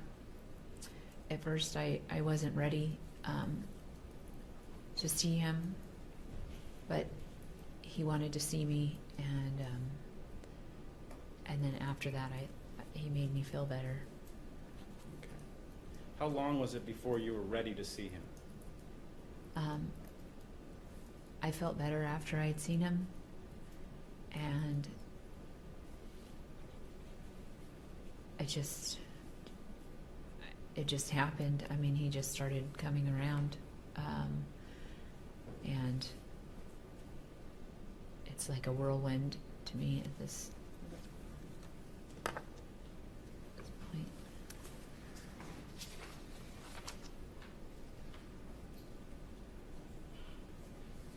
Show you what's been marked as people 7 and 4. This will be the first page.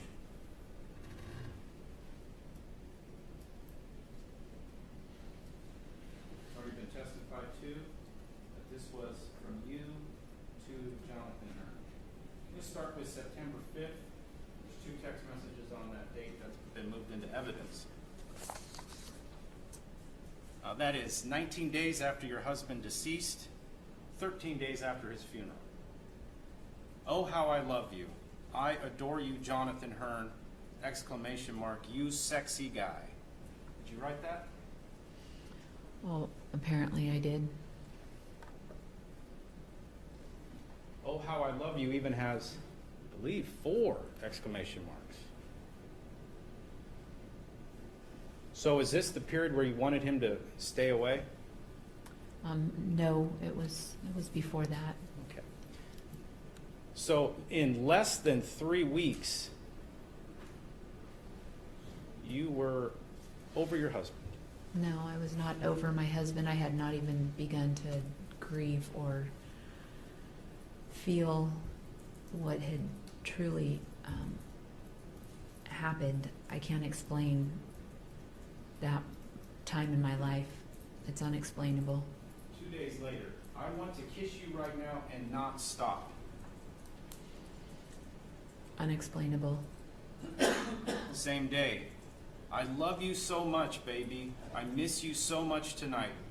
I miss you. I feel God's purpose and strength working in my life and our relationship. I love you, Jonathan. And that last part's in all caps. You're already in a relationship, and your husband has only been deceased for 3 weeks. I was in that relationship prior to losing Robert, obviously. That wasn't a new relationship.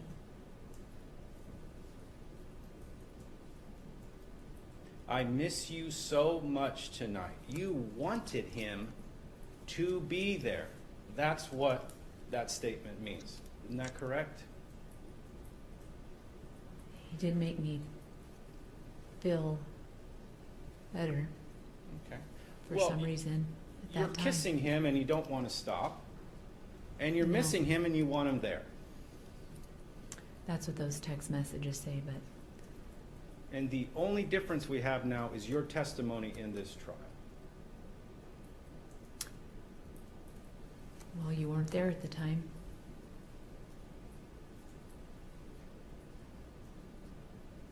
Moving on, 2 days later, again, all caps. This would be September 9th. Again, I am missing you. This is at 5:58 a.m. A couple seconds later, I love you, all caps. Same date, a little bit later. Wow, I love you. Again with exclamation marks. Same date, a little bit later. I love you and need you, baby. Again, you wanted Jonathan to be with you. Isn't that correct? At that point, I don't know where my mind was, obviously. It looks like that's where it was, but it was very scrambled up.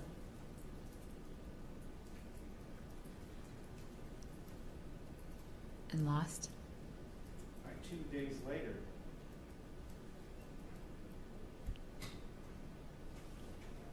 This will be September 11th. Again, I love you, Jonathan, all caps. At 6:18. You are so loved by me. I want to do so many things for you, baby. You remember writing those texts?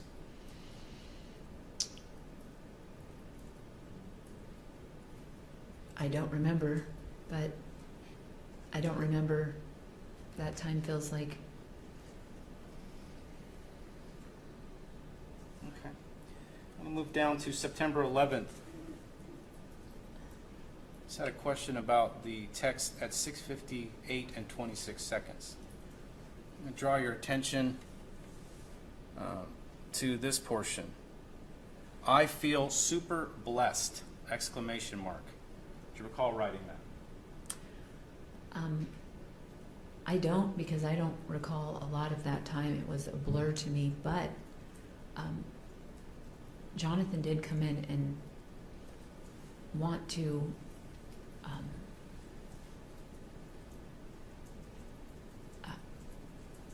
help me. at that time, and I felt consoled by him, and he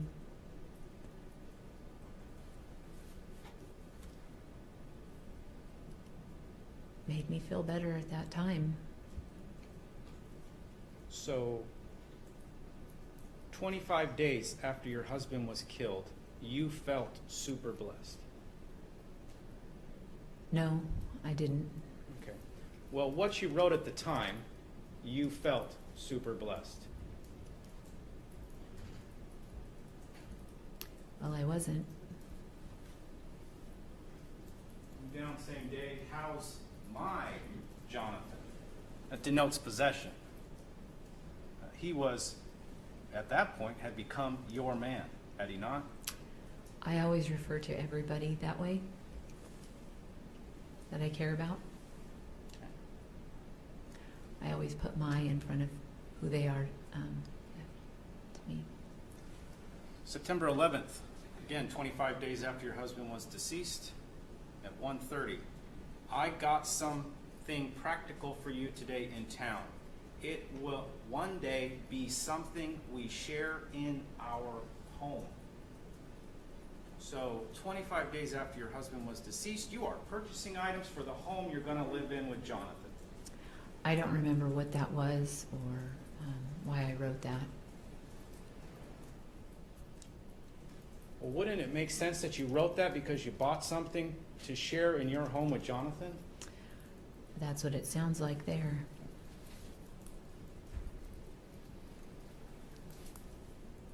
And you had been to the location before Robert's death where Jonathan was going to build the home. I had been there twice. And you had spoken with Jonathan about your future together. I had fantasized. Well, this isn't fantasy, this is action. It's purchasing something, correct? It sounds like it.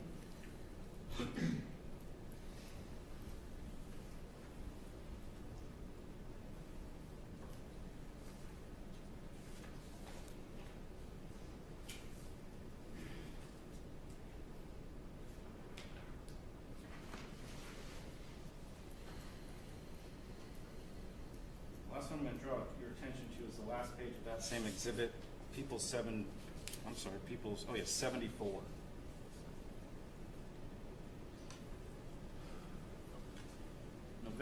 September 12, 2014 at 8:29:03, 26 days after your husband was deceased. Baby, 3 exclamation marks. I love you, in all caps, so much. 11 O's.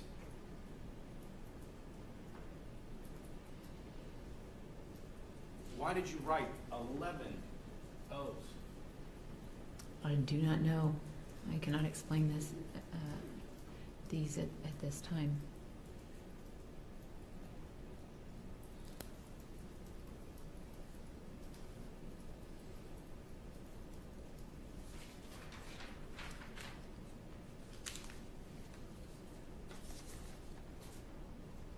Move on to some later text messaging that's been testified to.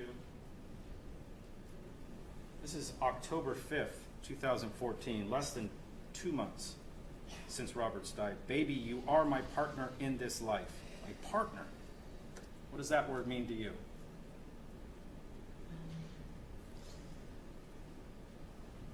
Partner means to me who you're with, who you team up with, I guess.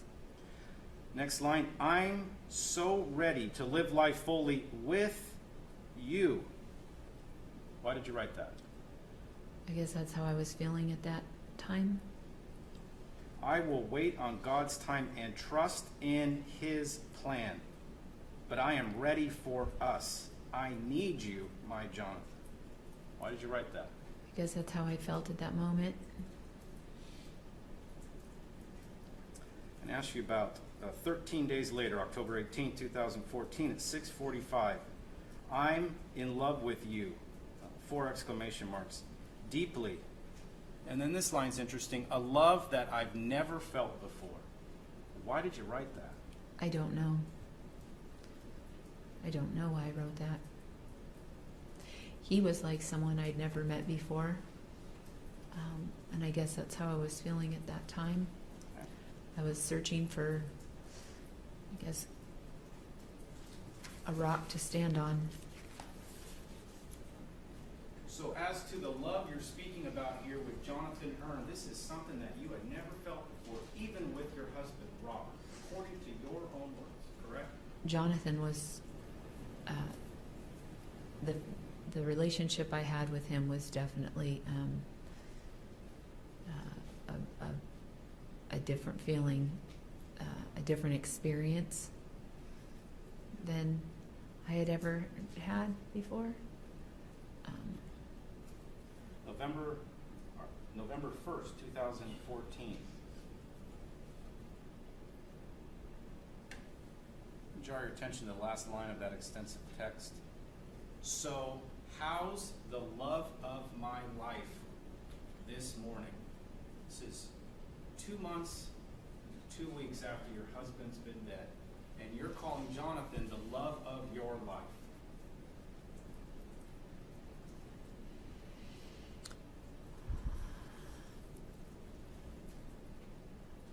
I can't really explain that besides, I guess that's how I felt in that moment. From all the texts we've just gone through recently, you had replaced Robert in essence. No, there's no replacing Robert, ever. Which one of those texts shows that you had not replaced him?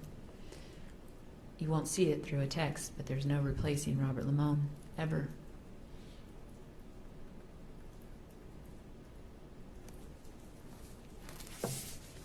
Miss Limon, after Robert died, why did you continue to use the burner phone to contact Jonathan?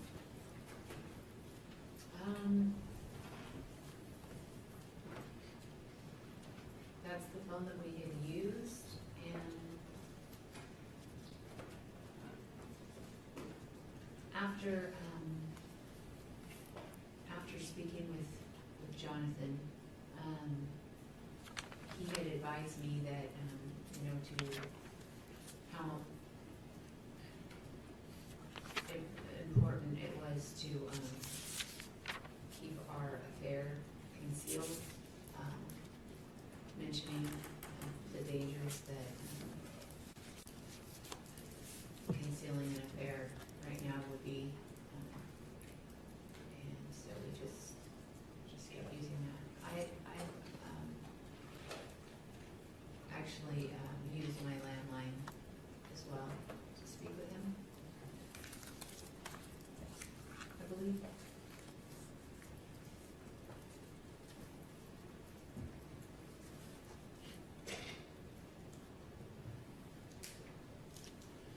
So when you were calling Jonathan after your husband had died, you had 3 phones at your disposal at your home. Yes. Okay. One you had tucked away in your bedroom. Yes, I kept it in my room. The other phone, your known phone to everyone else that you kept on your person. Yes. And then your landline. Yes. Where's the landline located at within the house? In the kitchen? Is it a cordless phone? Yes. So to call Jonathan on this burner phone, you would, even though you had a phone on you, your regular cell phone, you would go to your bedroom, go to where it was within the drawer, take it out, and call Jonathan. Is that what you did? Yes, that's what I did.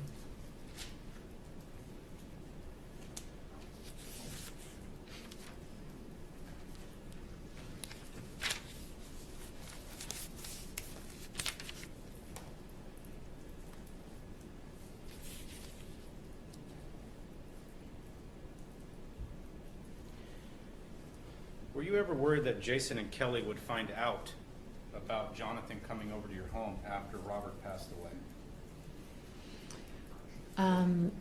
Yes, I didn't want them to know that he was around at that time. I don't think.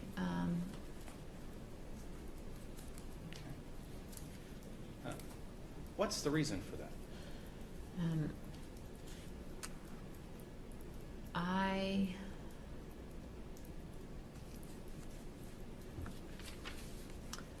I didn't want them to, I guess, read into our affair. I didn't want them to be critical of Jonathan being around at that time. When were you going to tell them that Jonathan was around? I'm not sure. Eventually. Based on your testimony about your lifestyle, what's the big deal about an affair? Well, I went outside of our agreements, I guess, outside of our group. Jonathan he had nothing to do with our friends or our group or any of our people, our lifestyle at all, actually. It's your testimony that your husband was having an affair with Kelly. Okay. So what would be the big deal to Kelly if you were having an affair as well, if according to your testimony she's sleeping with your husband? Well, there were allowances that we had as a group, as her husband and my husband and her and I, and then she slept with Robert separately when her husband wasn't around, and they had somewhat of an emotional relationship, more than friendship. And Kelly also, when she had learned of Jonathan, she wasn't understanding. She was critical, and so I didn't feel that she was a friend that wanted to listen to where anything I wanted to share with her.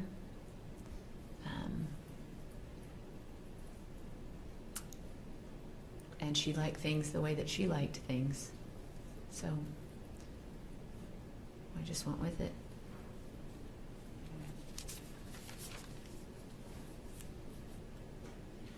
Silver Lakes is a small community, is it not? Yes, it is. Everybody knows everybody's business, do they not? Yes, everybody's. So this concept that somehow you were concerned that other people would find out about it, everybody already knew about your lifestyle in Silver Lakes, did they not? Well, they weren't in the bedroom with us. Okay. We didn't invite all of Silver Lakes over. Your interview with Detective Meyer, November 13, 2014. This is page 36, line 23. You said, "We would come in groups, you know, and I'd know that's probably how we were viewed by many." And later on, page 37, line 7, I would say, and that's you, "Let's give them something to talk about, you know." This is how you went around in Silver Lakes. You gave them something to talk about. That's your own words. Isn't that what you did? Everybody talked anyways, so I guess we were living the life we were living, and I guess that they didn't really know. They weren't there. Nobody was there, so they can assume whatever they wanted to assume. But This is the perception that you put out there to your community, is it not? we were wild, loud, coming in to events sometimes.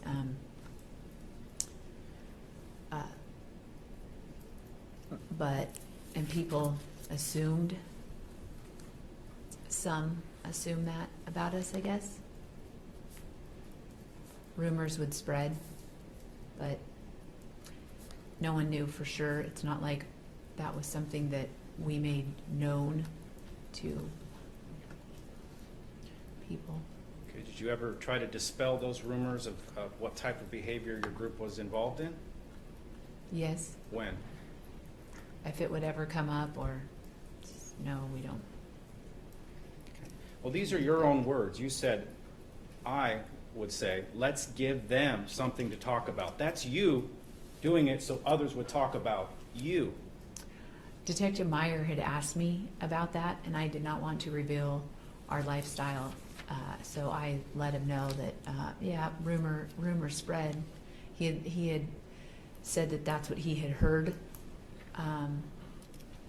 He had brought that to my attention, so I had let him know that I was concealing that end of our lifestyle as well to him. So just to summarize what you've testified to, everybody was sleeping with everybody else within your group. Somehow an affair was a big deal. No. Everybody wasn't sleeping with everybody. Okay. So would an affair have been a big deal? It was outside of the group, so I didn't have permission to go astray from our group friends. So now it's your testimony that you had to be given permission to sleep around. Yes, Who had to give you that permission? Robert?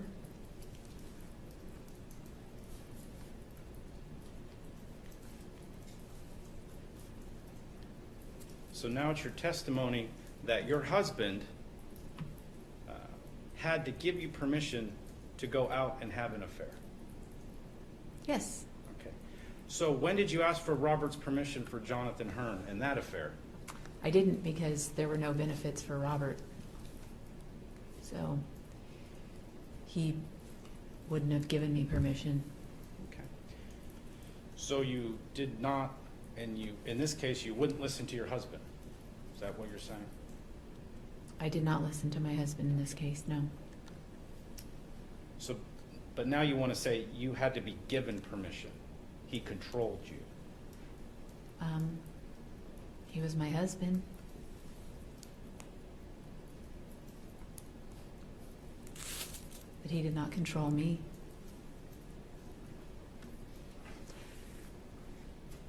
It's a lifestyle that I don't expect people to understand, because at in this place and time, I wish that I never allowed those kind of doors to be open in our marriage.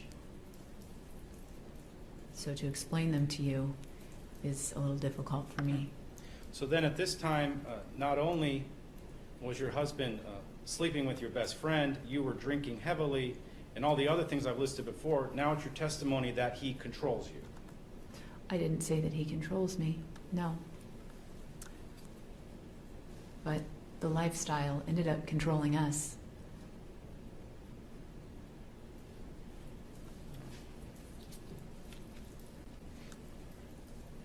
Not expecting you to understand that. Well, your testimony is that everybody else decides everything that you do. Is that your testimony now? No, Okay, Jonathan Hearn controlled you. That was your testimony yesterday. no, Jonathan Hearn was controlling. Okay. Now your husband controls you. That's your testimony today. No, my husband was my husband. Okay. Do you make decisions on your own at any point? Yes, I sure do.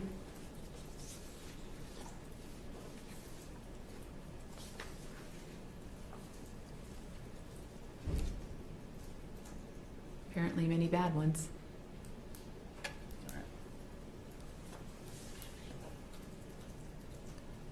Let's start with what is marked as People's 73. First page.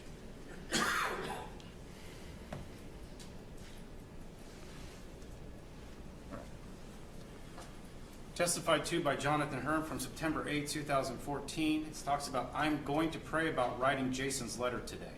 Did you know that he was going to write a letter to Jason Bernadine? He had mentioned writing a letter. I didn't know what he was going to write, and I felt like he was wise, that he was good, that it was for a good reason for him to write to Jason. And I never read or knew what the letter said.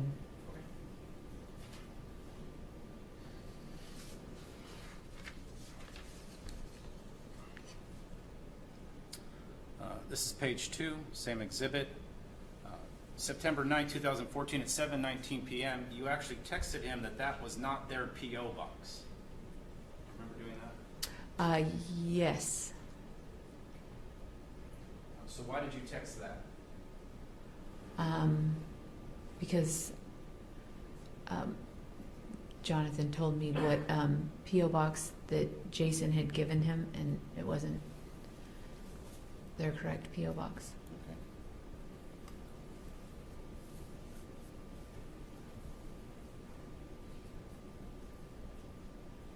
Okay. Page 3.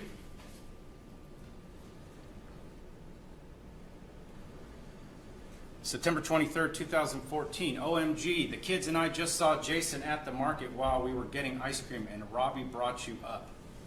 What did you put after that? Like some kind of a face. It's fair to say that that's probably a frown. It's like a, yeah. So you weren't happy with that, were you? No, I didn't want Jason to know that Jonathan was hanging around us.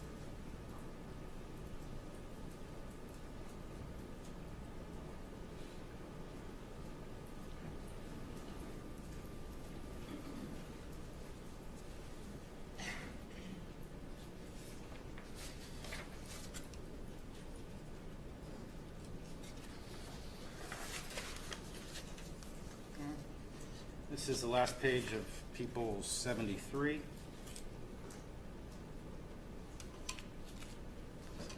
Kind of got to start from the bottom to the top. At the bottom, 9/20/2014, 12:51. What a day. Is that an okay way of saying that? With the little face afterwards? I can Oh, see yes, what a day. Okay.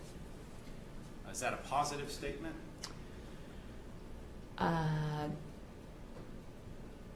It doesn't appear to be positive. And then at the top, on top of that, Kelly just texted me asking whose truck was here last night. Uh-huh. Okay. Whose truck was there the night before? Apparently it was Jonathan's truck. Okay. Why were you concerned when Kelly asked you whose truck was there? I didn't want her to know it was Jonathan's. She was wondering if it was Dale's. Why didn't you just say it was Dale's? Because it wasn't Dale's. Okay. Dale wasn't around. Well, that would have been a little more convenient if she was asking if it was Dale and you're like, yeah, it was Dale. Why didn't you do that? Because Dale hadn't been around.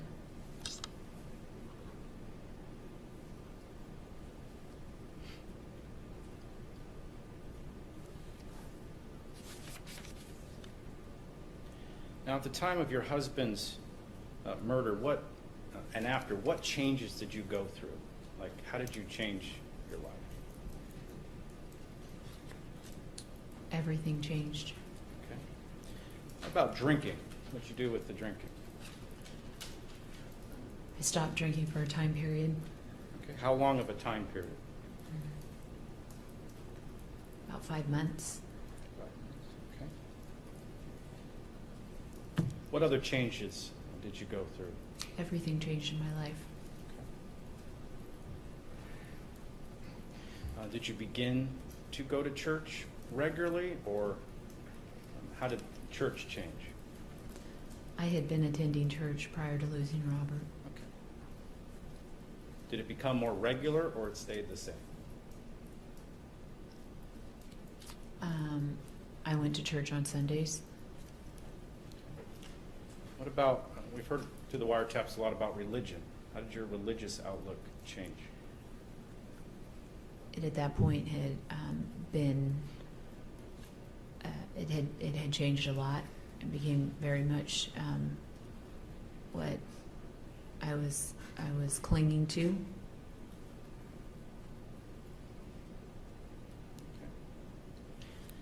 Staying with religion, did you then also begin to kind of talk to your kids about God? Yes, I had prior to losing Rob. They were going to church with me as well, but yes, I spoke to them. Did it increase the amount of conversations you had about God to your children? Yes, probably.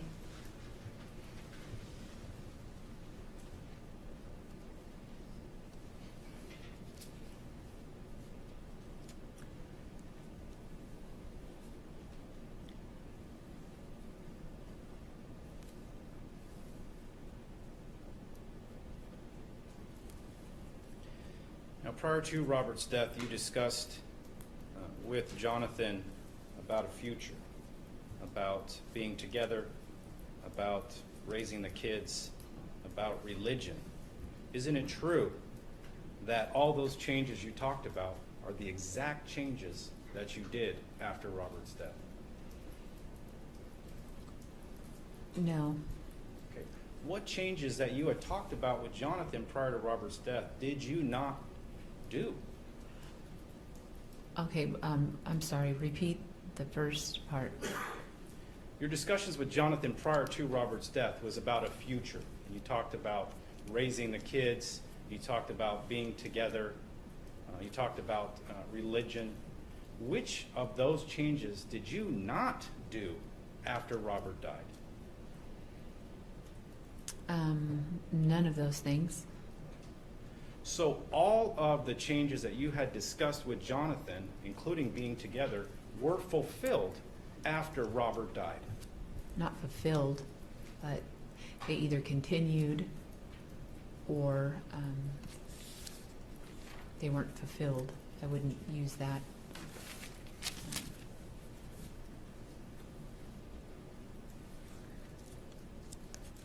They seem to happen.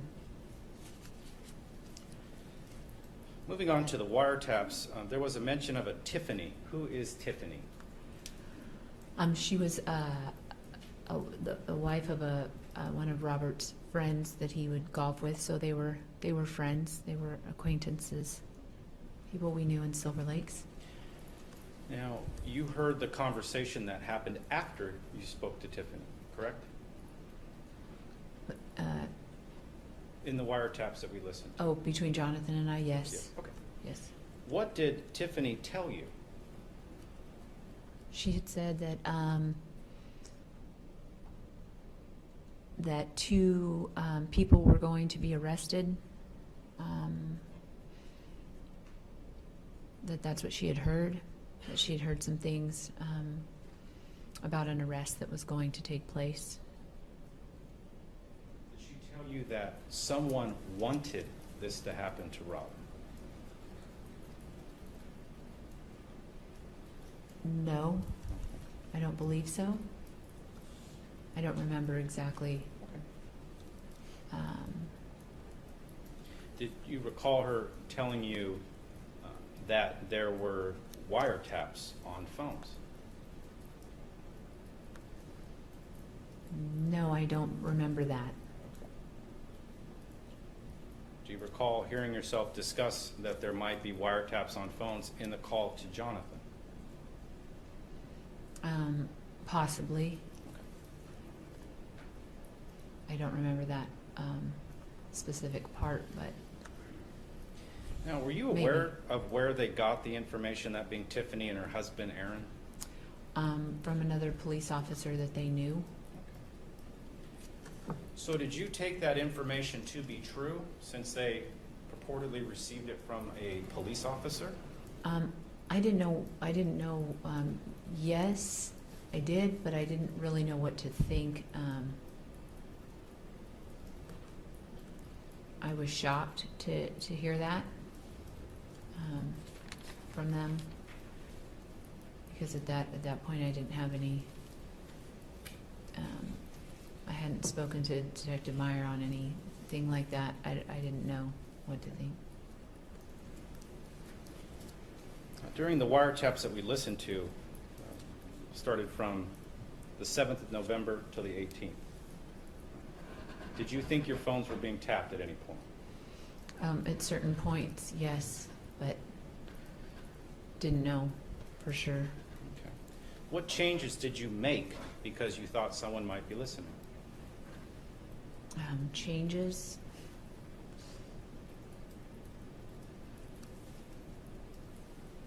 I'm not sure. Changes. What do you mean by changes? Okay, like reality TV. Somebody's filming you, you act different. What changes did you make when you thought somebody was listening?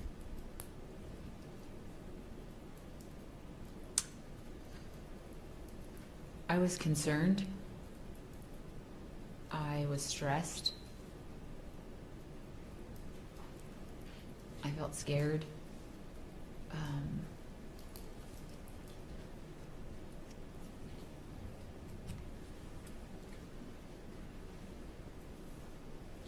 Did you ever discuss with Jonathan what to say during those phone calls? Yes.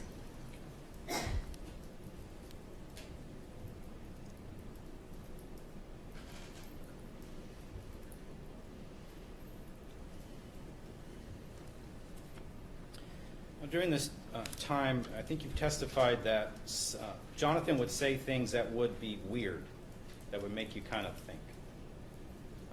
What were those things that he did or said? There were different moments that I would find things off. In the beginning, I can't remember exactly how it went, but he had just mentioned, the dangers of having had our affair prior to this happening, and he had let me know how people react, and how investigations work, and spoke to me a lot about it. Always wanted to know how the investigation was going, to keep him. He kept very close touch with me. So there were times where, in the beginning, where things that he had brought up felt weird, like why I questioned him. And then at the end,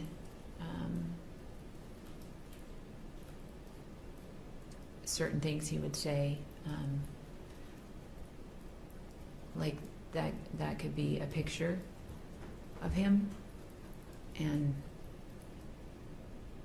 I was just freaked out all the way around. I didn't know what to think. Or when did you know you were being investigated? well, at the very end, At the very end. So when they came to arrest you? well, that was a for sure moment I knew that what I was so concerned was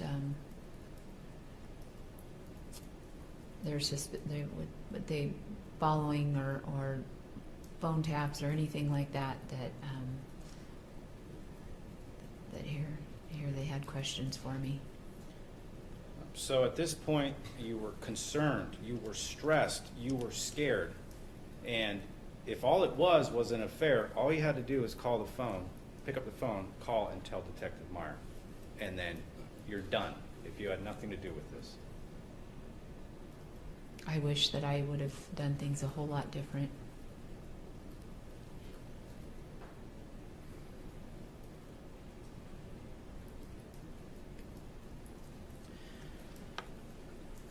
Did you want your husband's murder to be solved?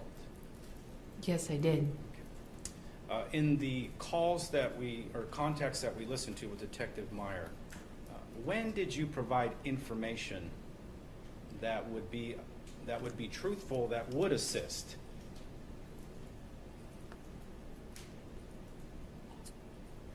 Well, I was protecting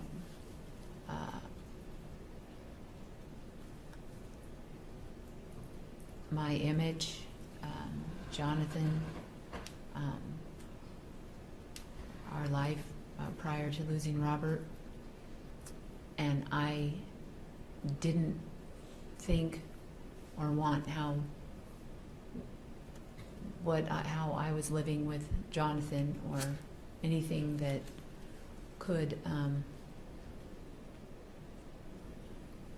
place any bad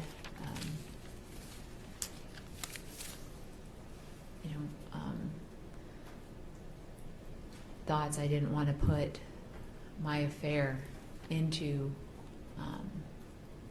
a murder investigation, and I never wanted to believe that Jonathan was the one that did this. Ever. When did you believe Jonathan killed your husband? When he admitted it, When would that be? in January.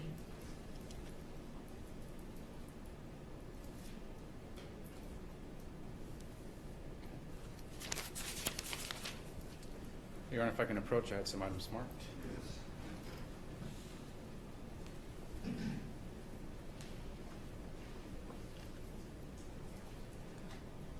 People's 101 and 101A, mark next one.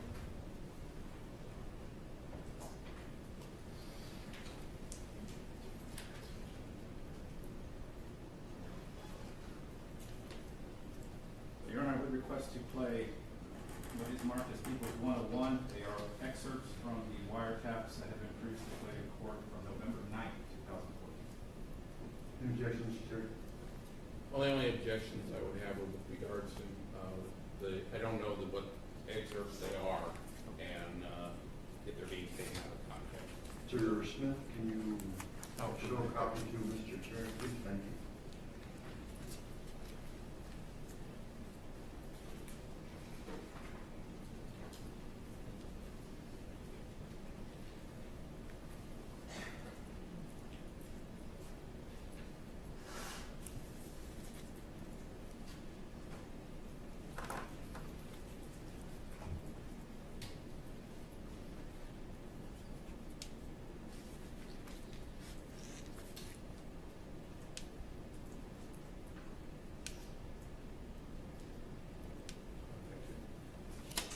Record reflect the copy was shown to Mr. Terry. Mr. Terry, you have to review that.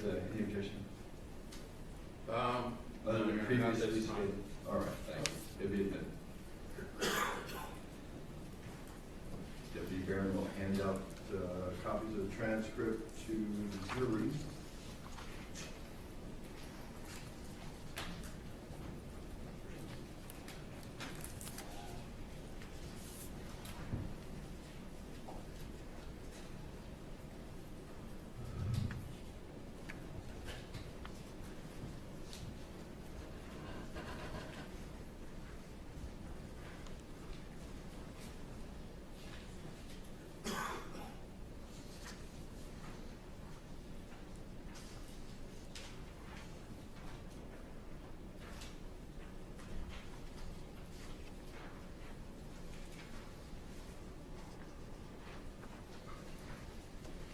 All right, the record reflects, I'll make it, I don't have a copy, Mr. Smith, please.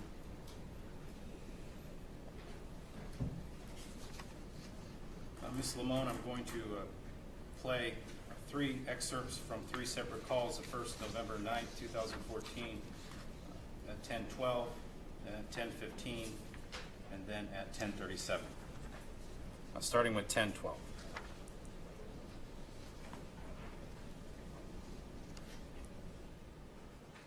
Oh, I just got a text message from Detective Meyer and asked me to call him.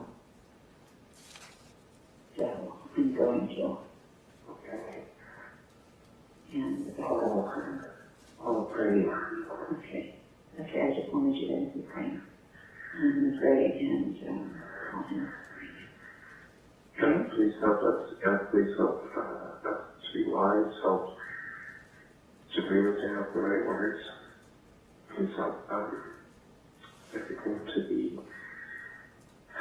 God, please help us to live for you. I'll play in the call at 10:15.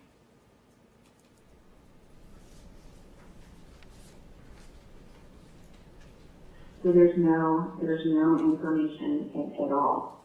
Honestly, I don't have anything, and I wish I did, but I think we're kind of getting into a dead end, and I was hoping that by re-releasing that news video, that will spark something with somebody, and they may have seen something, and it'll give me some secret witness tips, or they'll either call me or something like that.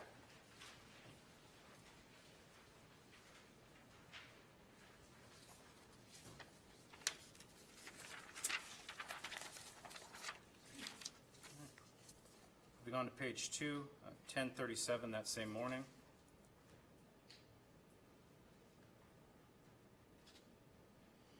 I'm sorry, I'm going to walk out to church right now. Everything's fine. I'll talk to you after church when I see you. Is that okay? Yeah, very fun. Yeah, everything's fine. You guys said, you just said that, they don't have anything and that they're re-releasing the same video because the other one won't be back for like 2 months.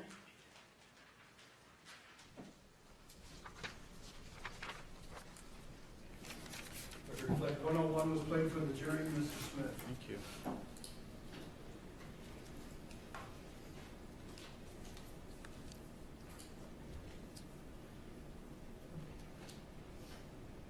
Why in this did you call Jonathan Hearn or speak to Jonathan Hearn to let him know that Detective Meyer had called you and asked you to call him? Jonathan had asked me to always be in touch with him in regards to, let him know what was going on. And at this point, I did not, I'm sorry. Just why you called Jonathan, or he called you, as to the Because first portion. He had always wanted me to let him know what was going on. Okay. And you wanted him to be praying. Why is that? I did not want our affair to be exposed. His response to you was, help Sabrina to have the right words. When you spoke to Detective Meyer, did you have that in mind?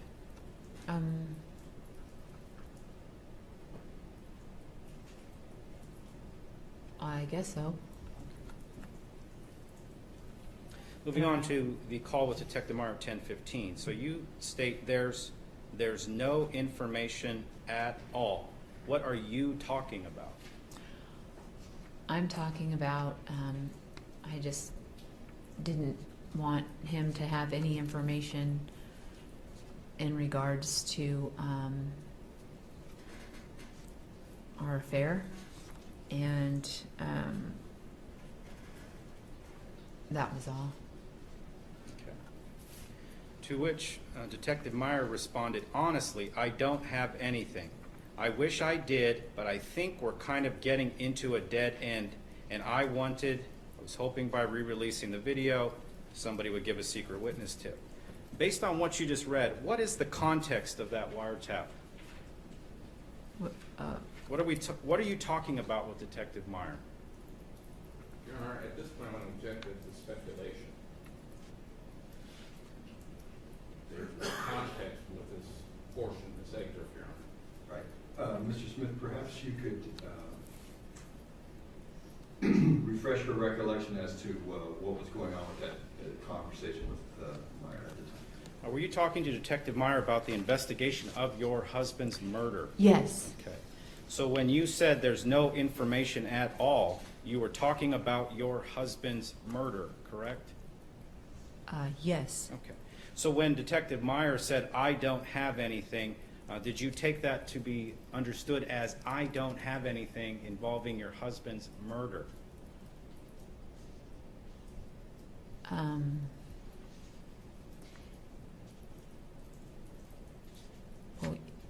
I was asking what information, if there was any. Let's move on. All right, second page. Your Honor, Judge, the count cut off for my witness to answer. I apologize, Ms. By all Limon. means, please. I think I answered. Okay. Moving on to the next page. You were walking on your way to church, correct? Yes, Okay. Going by yourself or with the kids? I always had the kids, Okay. I'm sure. Okay. I was Unless- just asking because it says I'm, or as in I, it doesn't say we, so that's why I was asking. Okay, unless they were at a friend's. Okay. I don't remember. Moving on to your second portion. You say, everything's fine. I guess that he just said that, yeah, they don't have anything. And they're re-releasing the same video because the other one won't be back for months. What are you talking about? I was telling him what Detective Meyer had told me. Okay. When you say everything's fine, that they don't have anything, you are talking about your husband's murder investigation, are you not? I'm talking about our affair. Where in any of this context is there anything about your affair? I was concerned about our affair. That's what I was referring to Jonathan at this time. Where is that? You said everything's fine, and then you immediately talk about they have no evidence in a murder investigation.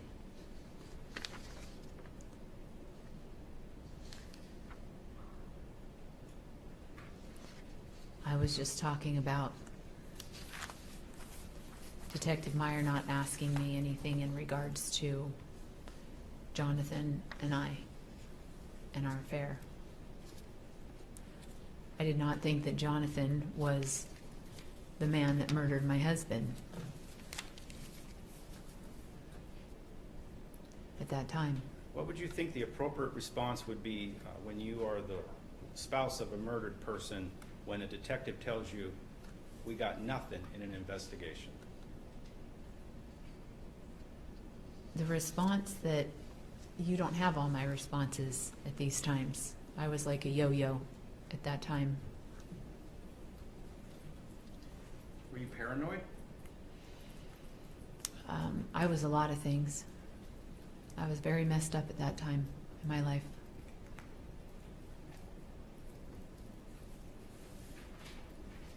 Your Honor, if I could approach, have an item that's been marked. Please.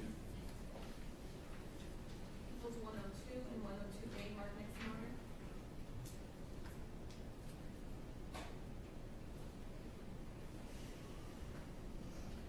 Your Honor, I would request People's 102 be moved into evidence at this time. It is an excerpt that has already been played on November 11, 2014 at 22:16 hours.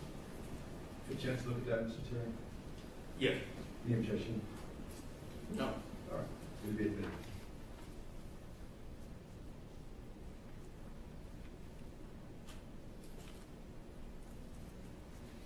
Deputy Fair, and we'll hand out a copy of the transfer.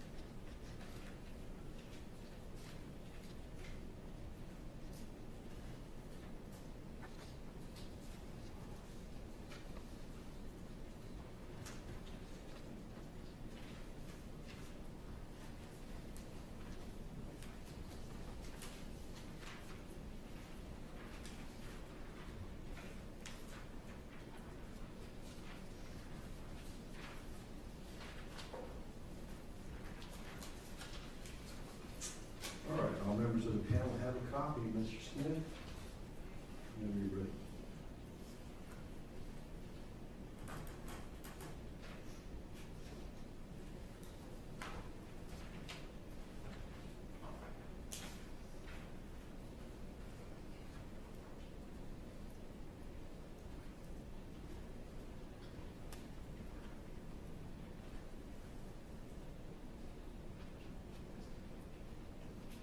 So this is an internet service provider. This is my phone number. Obviously. Yeah, Okay, just one number, almost gave me a heart attack at all. Why did the 661 number give you a heart attack? Or almost give you a heart attack? Because at that time, Jonathan had left, I believe, my house, and it was late, and he had thought that there was somebody following him, and then a 661 number called late. It was late at night. I didn't know who it was. Do you know what area code that is? Yeah, that's this area code here. Kern County? Yes, I guess. Where the investigation of your husband's murder was taking place? Yes.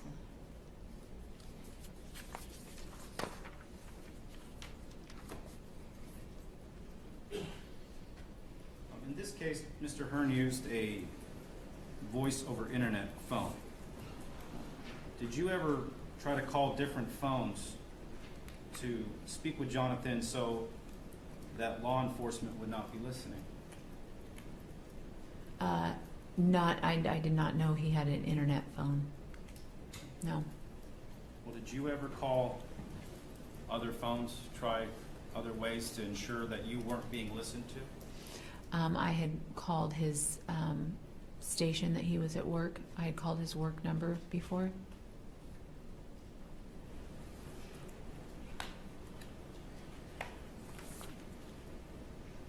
Now, did you read, or were you given scripture to read by Jonathan around this time period? Yes. Do you recall reading Psalms 51? Yes. At the time.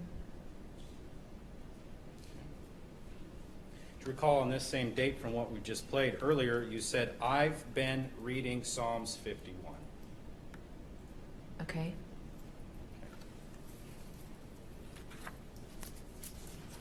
Do you recall the content of Psalms 51? No. Okay. Do you recall reading in there, verse 1, have mercy on me, O God, according to your unfailing love, according to your great compassion, blot out my transgressions, wash away all my iniquity, and cleanse me from my sin. Do you recall reading that? I remember reading Psalms, but I don't necessarily remember that specific. Based on the wiretap, you had been reading Psalms 51. Okay, I may have. Moving Yes. on to verse 14. Deliver me from the guilt of bloodshed, O God, you who are my God, my Savior, and my tongue will sing of your righteousness. Now, when you read that verse, what did you think?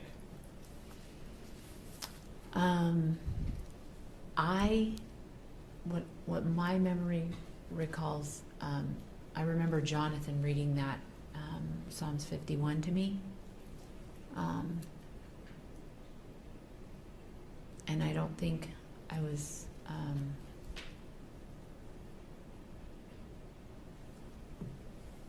following along right. Like I think I was distracted.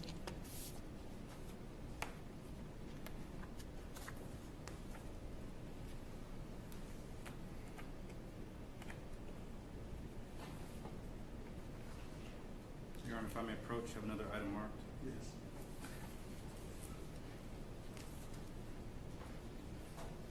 Tables 103 and 103A, mark next one.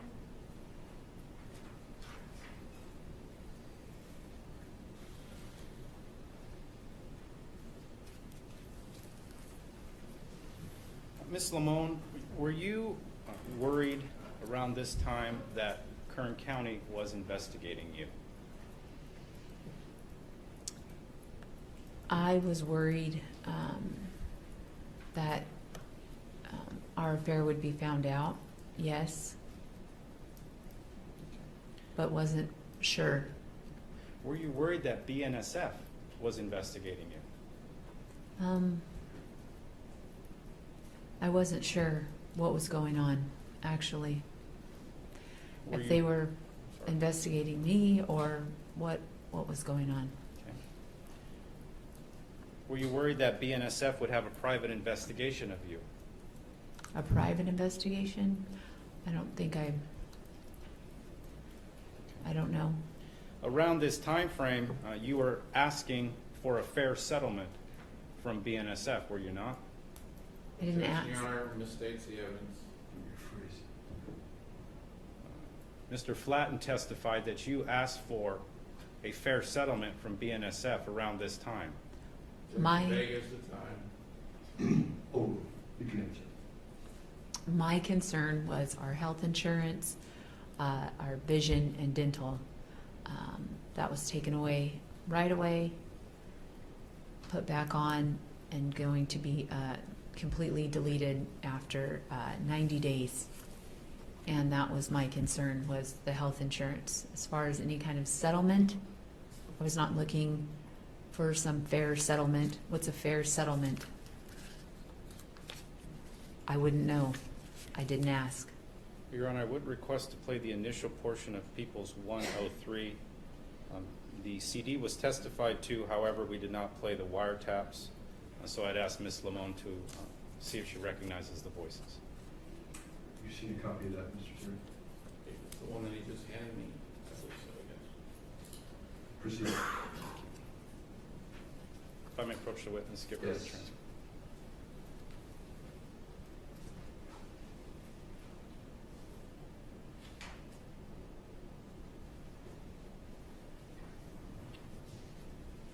Counsel.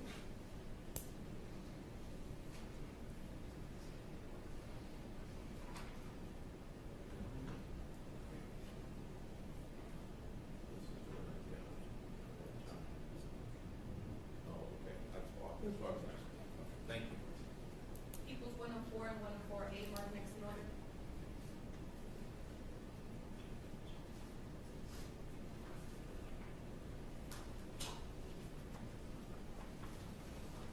Hold on, counsel, I'm a little, that's all right.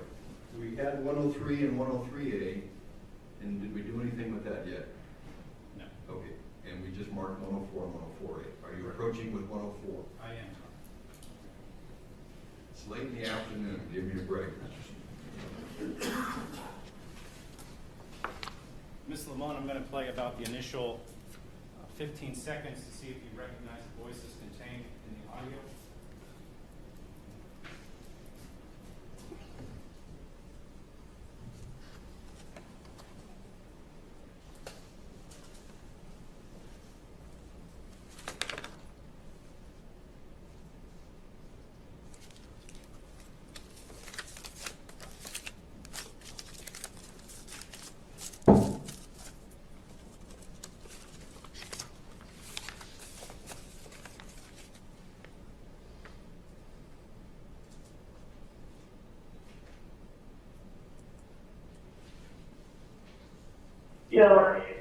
Well, with that, so it's just something like, just a couple things that, the detective said, and just something, all it is like, just, when you did say, he was like, so, you have a lot of people, you have people coming over.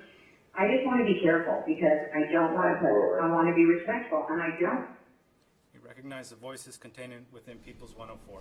Yes. Is that you Yes. speaking to Jonathan Hearn? Yes.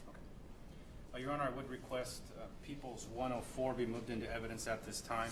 That is an excerpt from a wiretap that the CD was testified to, but has not been authenticated until this point. Any objection, Mr. Chair? Submit. It'd be admitted.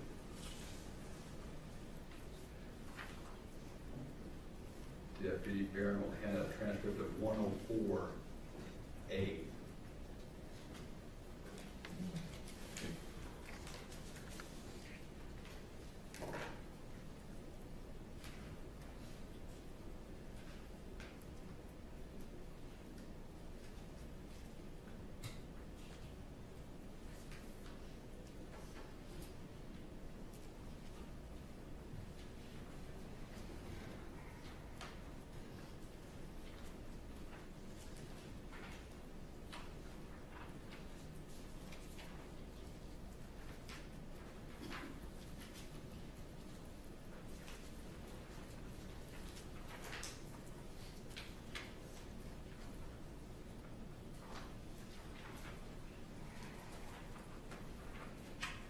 Mr. Smith, the record reflected all members of the panel have a copy.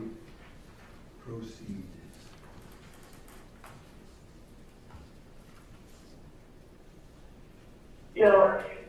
Well, with that, so just something like, just a couple things that, the detective said, and just something, all it is like, just, when he did say, he was like, so, you have a lot of people, you have people coming over. I just want to be careful, because I don't want to I want to be respectful, and I don't know if, you know what I mean? And I was going to tell you even the other night, you don't know who that was, but I know that there was a truck. I saw a truck parked prior to where if another vehicle was to pull up on that side, they would have had to park in front of that truck, so that's maybe why if the pool was in front of, the house next to it, Okay. Maybe not, okay, I'm not disregarding anything, yeah, you're wrong, don't even trip, because Yeah, it should be underneath, and I'm just saying, I don't know, but I do think too, as far as they told me the railroad's not involved, but that's a whole other thing too, that's all. Right, they have their own private investigation, going too.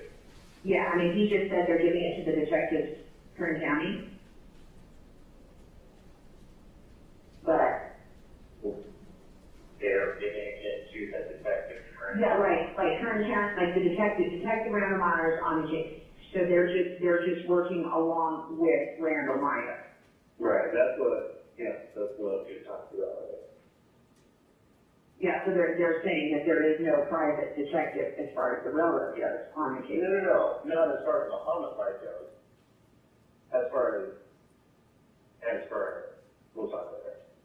Okay, so I'm just thinking I don't want it to be. I do know what you mean, and as far as the homicide goes, of course, there's only Randall Meyer, and that's what I had mentioned the other day. Now, DNSF is only there in an accessory role, but it's Kern County and New Charter. Whereas there's other elements of everything that's going on that there's going to be other involvement to private investigations too. Right. And that's a whole different deal. So I feel like I should be being watched. So, late night.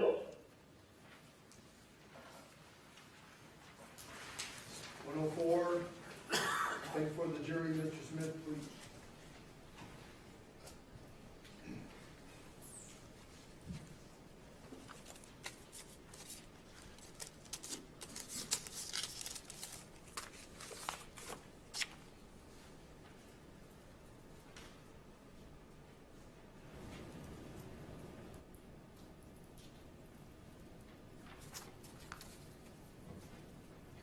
Why were you discussing the possibility of a private investigation done by BNSF with Mr. Hearn? Let's see.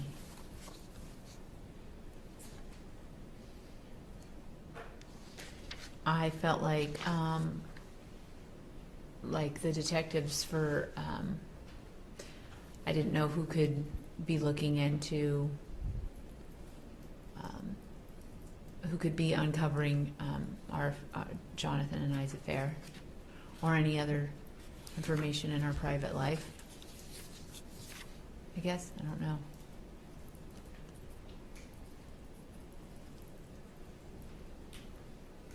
When you say they have their own private investigation, what are you talking about? Well, they had been part of the investigation too, I believe. But I didn't speak with them. I don't think I did. Moving on to page 2, line 23 of the transcript from 104. So I feel like I could be being watched. What was your concern as it relates to either BNSF or Kern County? My concern was Jonathan and I, our affair. Well, why would you be concerned if BNSF was watching and found out about your affair? I didn't want our affair to be found out. What would you be concerned about if Kern County found out about your affair? Jonathan had let me know how detectives work, how things go, and how bad that an affair looks as this happened to Robert.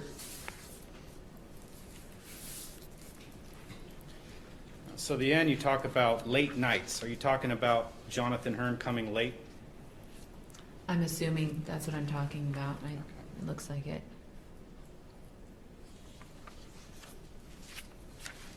But that probably wouldn't be a good idea to have him around late at night, I guess.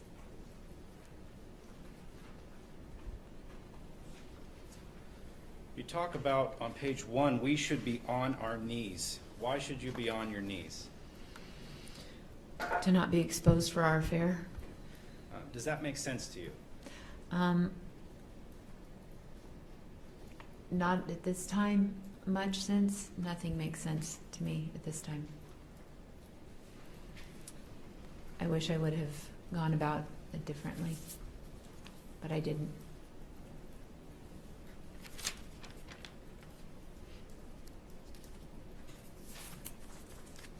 I'm going to move on to November 17th, 2014. Detective Meyer called you and gave you a description. Do you remember that? Yes. Okay. Did you get the sense from him that the description that he was giving you was of the person that killed your husband or the suspect? The suspect, he had mentioned, yeah, I was confused by what was happening all of a sudden. Okay. Did you get the sense that this was the suspect of the person who killed your husband? Yes, that's what Detective Meyer had told me. Okay. Do you recall being given the description that included the person was white, Yes. male, Yes. skinny, Yes, I believe so. subject name John or like a Jon? You remember that? Yes. Okay. Person possibly knew Rob. You remember that? Yes. And drove a motorcycle. Yes. You remember all that description? Yes. Okay. Whose names did you then subsequently give? I had given Detective Meyer 2 names of Robert's co-workers by the name of John. Okay.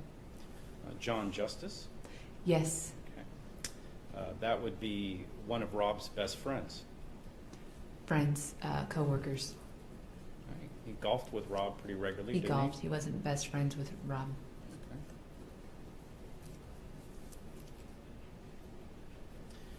You also, in your conversation to Jonathan, said that you think that Detective Meyer said something about a beef with Rob. Remember that? Okay, yes, something along those lines. Okay. Now, you also gave the name of John Simon. We now know it's John Seaman. Why did you give that name? That was another John. Okay. So after you were done giving the name of John Justice and John Seaman, you then called Jonathan Hearn, did you not? Yes, I let him know what Detective Meyer had told me. Okay. So after you were done giving the description, you called a white, male, skinny, who knew Rob, with Jon in his name, who owned a motorcycle, who had a beef with Rob. That's who you called. I did not feel that Jonathan Hearn was who had killed Robert. Okay. Which one of those descriptions that I've listed does not perfectly match Jonathan Hearn? That could be, I don't know what, I didn't know what was happening at that point. I didn't know what to think.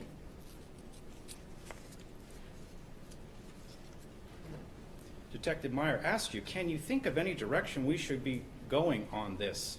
This is after the description. You responded no. I was definitely convinced that continuing to conceal Jonathan Hearn as my lover was where my mind was at that time. Okay. When you made this call to Jonathan Hearn after the description was provided by Detective Meyer, why did you call his station phone and ask him to call you back? Because I didn't know if we were being listened to or what was happening at that time. So you had the description that perfectly matched Jonathan Hearn, and you tried to ensure that you were not being listened to. It was a vague description. I was confused at that time. I wasn't sure what was going on. And I was definitely still, at this point, concealing Jonathan, my lover, not wanting to allow Jonathan the thought truly to process in my head that he was capable of killing Robert. Okay. Well, when you told Jonathan a little bit later, he said something along the lines of, someone is trying to frame us. You remember that? Yes, I do. Okay.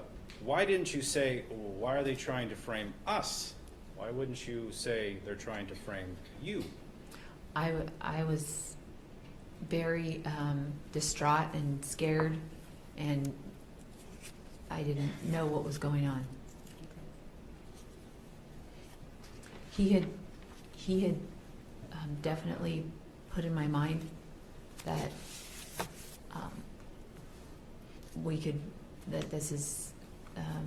this could be what could happen, is being framed.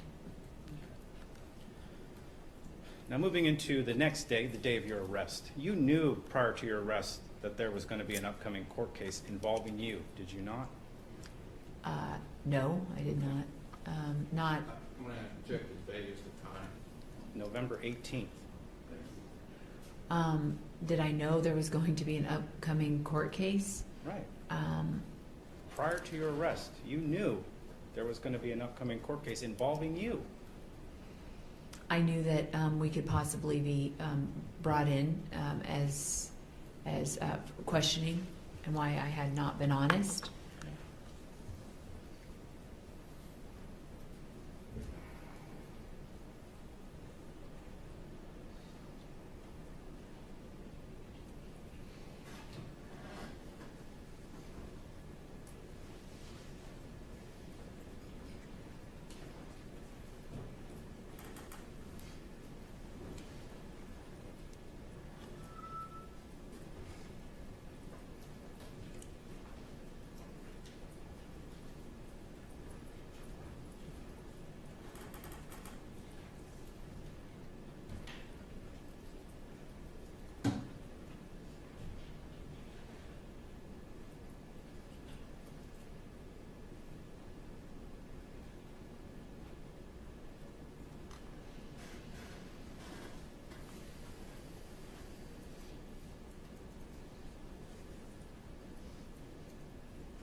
Showing you what's been previously marked as People's 83.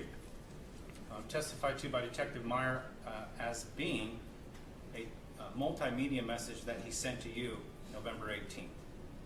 Okay. You received the message, "Good morning, Sabrina. Sorry I was up late last night. I took this video from the video I recovered last night.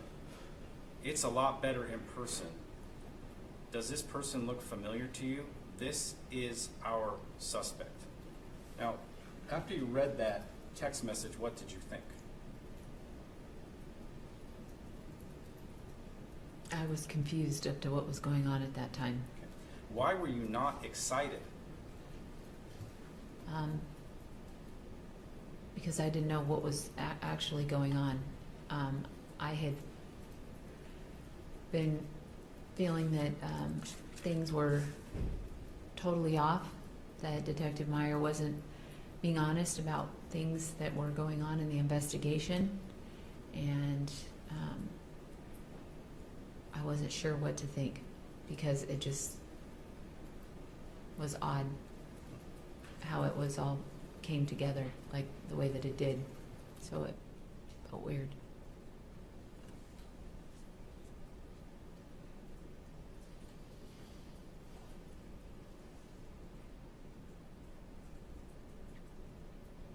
I'll show you now what's been moved into evidence. This is the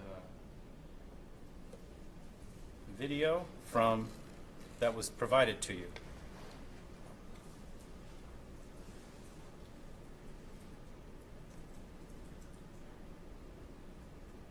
Sorry, it's small. It was for a phone.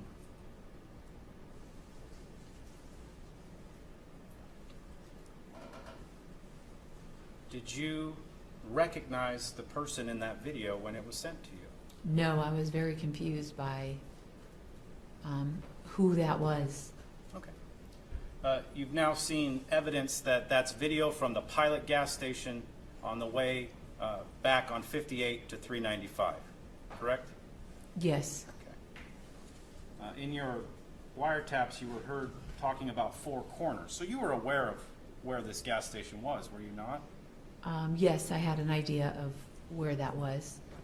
Somewhere. And you were looking at that with the knowledge that that's the suspect of the person that killed your husband. Yes. Okay. Now, were you trying to figure out who it was? I was confused of how it was all going down. It was off. It was weird. And Well, what's weird about finding a suspect? well, because it was said John, and then I was paranoid about our affair, about Jonathan. Where did John come from? Who is this person? Who's John? I didn't understand what was going on at all.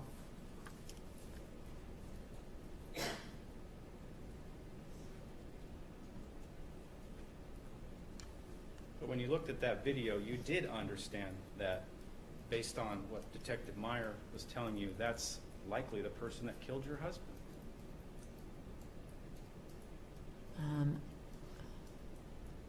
I didn't know what Detective Meyer was doing at that point. Okay. Well, he gave you a description. He gave you what the vehicle did, leaving the scene at the time. He told you where the vehicle went. He told you multiple times this is the suspect. Jonathan had me convinced that Detective Meyer was more that he may not be being honest, that he was more of I didn't know what to believe. Okay. I didn't understand what was going on. You knew That that was time. Jonathan Hearn when you watched the video, did you not? I couldn't tell who that was. I was trying to put it all together, figure it out. Okay. So it's your testimony that you did not know who that was when you looked at that video. I did not know who that was. Your Honor, if I could approach, have an item mark. Yes. Equals 105 and 105A marked next in order.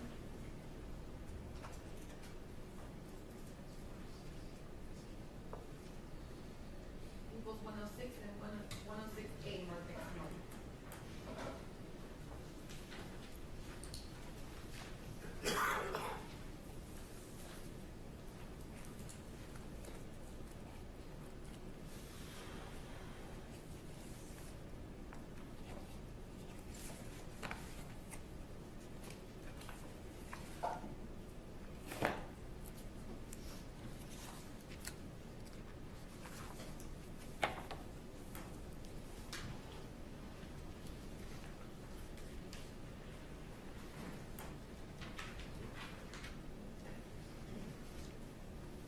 showing Mr. Cherry, counsel? Oh, I apologize. It is 106. 106. Your Honor, I would request to play excerpts from November 18, 2014. They've been previously played to the jury in the wiretaps. There is an excerpt from the call at 0600 and a later call at 10:42 a.m. Mr. Cherry, any objection? If I could have a moment, Your Honor, I'd You like to bet. make sure that it's actually taken in context.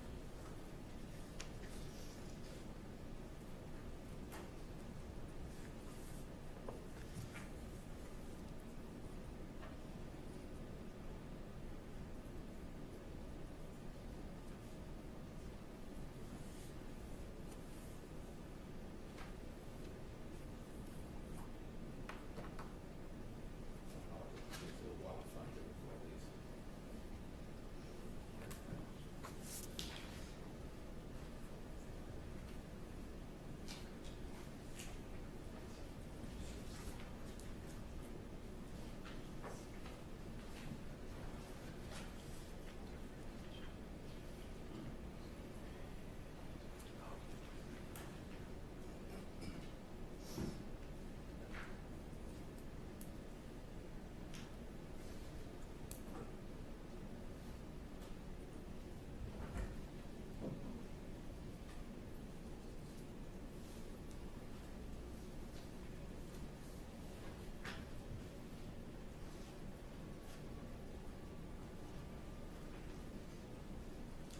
Okay, thank you. Thank you, counsel. I apologize. That's all right. Any objection, Mr. Cherry? 106.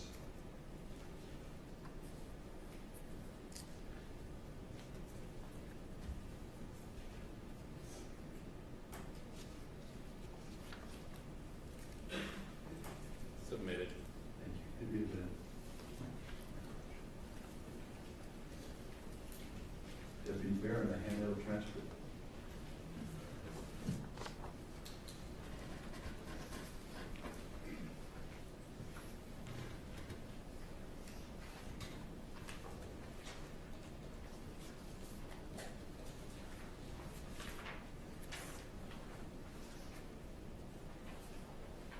And I apologize. It's where one lodge one small objection. It does kind of start mid-sentence. But I'll submit it. All right.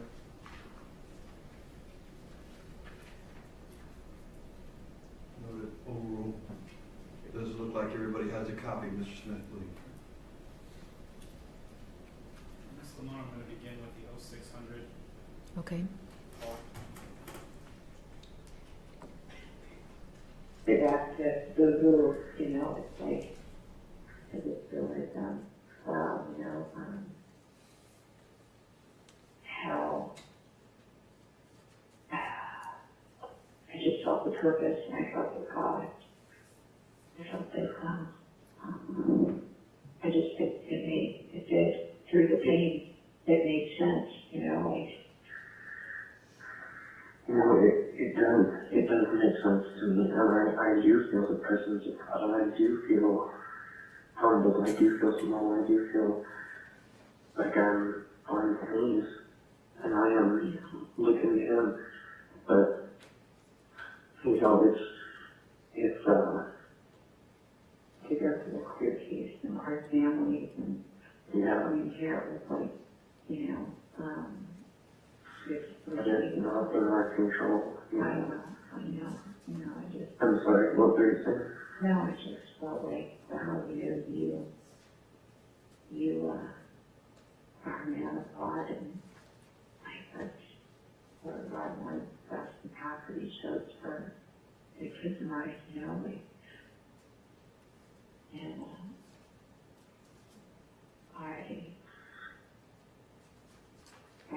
I really just, once I've been able to start feeling again, like I felt that way, you know. Ms. Limon, I'm just going to start with lines 9 and 11. And you say to go through a court case. Did you hear that? No, I didn't, but I see to go through. Okay. Want me to play it again? No, you don't have to. Okay.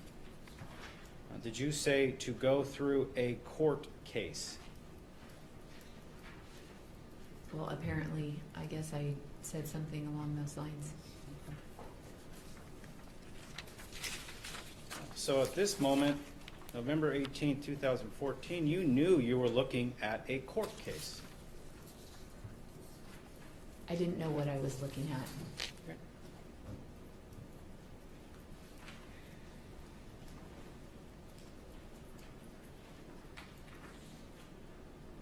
I'll play now. November 18, 2014 at 10:42.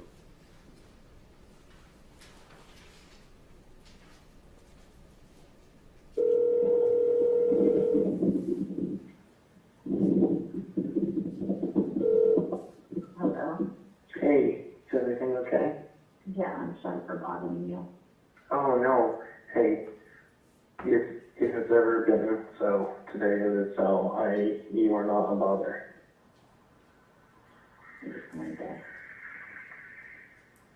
talk to you again. I was just watching that video. Mm-hmm. They would rather take a video of you. What's that? I said, do you think that's just, I'm tripping. I have like such a bad headache too.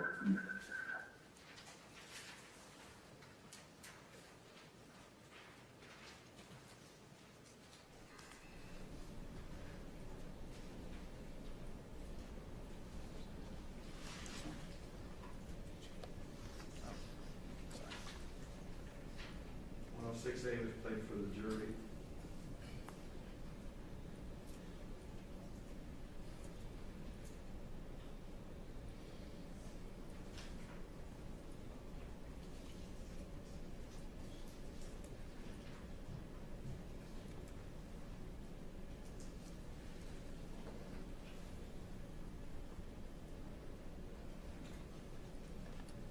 Ms. Limon, I'm going to show you again the text message that we just went over from Detective Meyer. Good morning, Sabrina. Sorry I was up late last night. I took this video from a video I recovered last night. It's a lot better in person. Does this look familiar to you? And this is our suspect. Right. Okay. You reviewed that video. Yes. You knew it was Jonathan Hearn. I did not know it was Jonathan Hearn at that moment. I was confused to how it was all playing out. And draw your attention to page 2, starting with line 7. You say to Jonathan Hearn, I just wanted to talk to you again. I was just watching that video. Is that the video that I just played for you? Yes, I believe so. Okay. Line 9, they would rather take a video of you.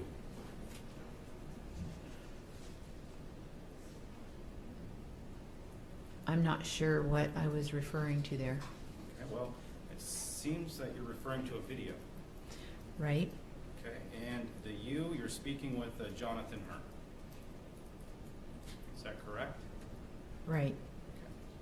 Okay. Based on your own words, you recognized the suspect was Jonathan Hearn. Jonathan had told me that possibly they could take a video of him somewhere else and show it to me, telling me that it was him. Okay. Well, it was your testimony a little bit ago that you said you did not recognize the person in the video. I did not recognize the person in the video. Your words at the time, you did. I was questioning his prior, what he had told me prior to what's in these, what's in this recording.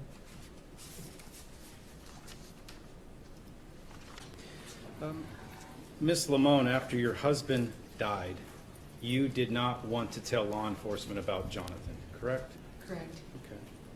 The killer of your husband did not want you to tell law enforcement about him, correct?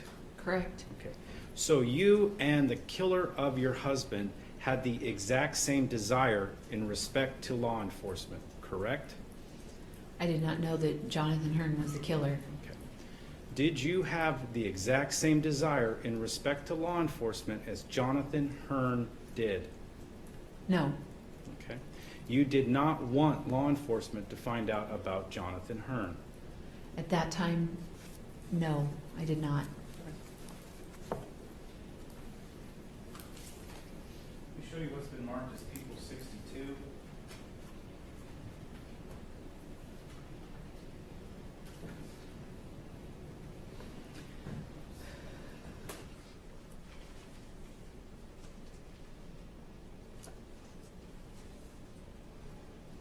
Starts out on top. Unbelievable how you make me feel.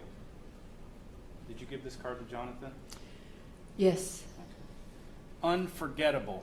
Every moment with you. that's what the card reads. Okay. Well, you picked this out for Jonathan, didn't you? Yes, Okay. Unlimited. The possibilities for our life together. that's what it says. And you sent this card to the man who killed your husband, did you not? I gave it to him before losing Robert, yes. Nothing further, Your Honor.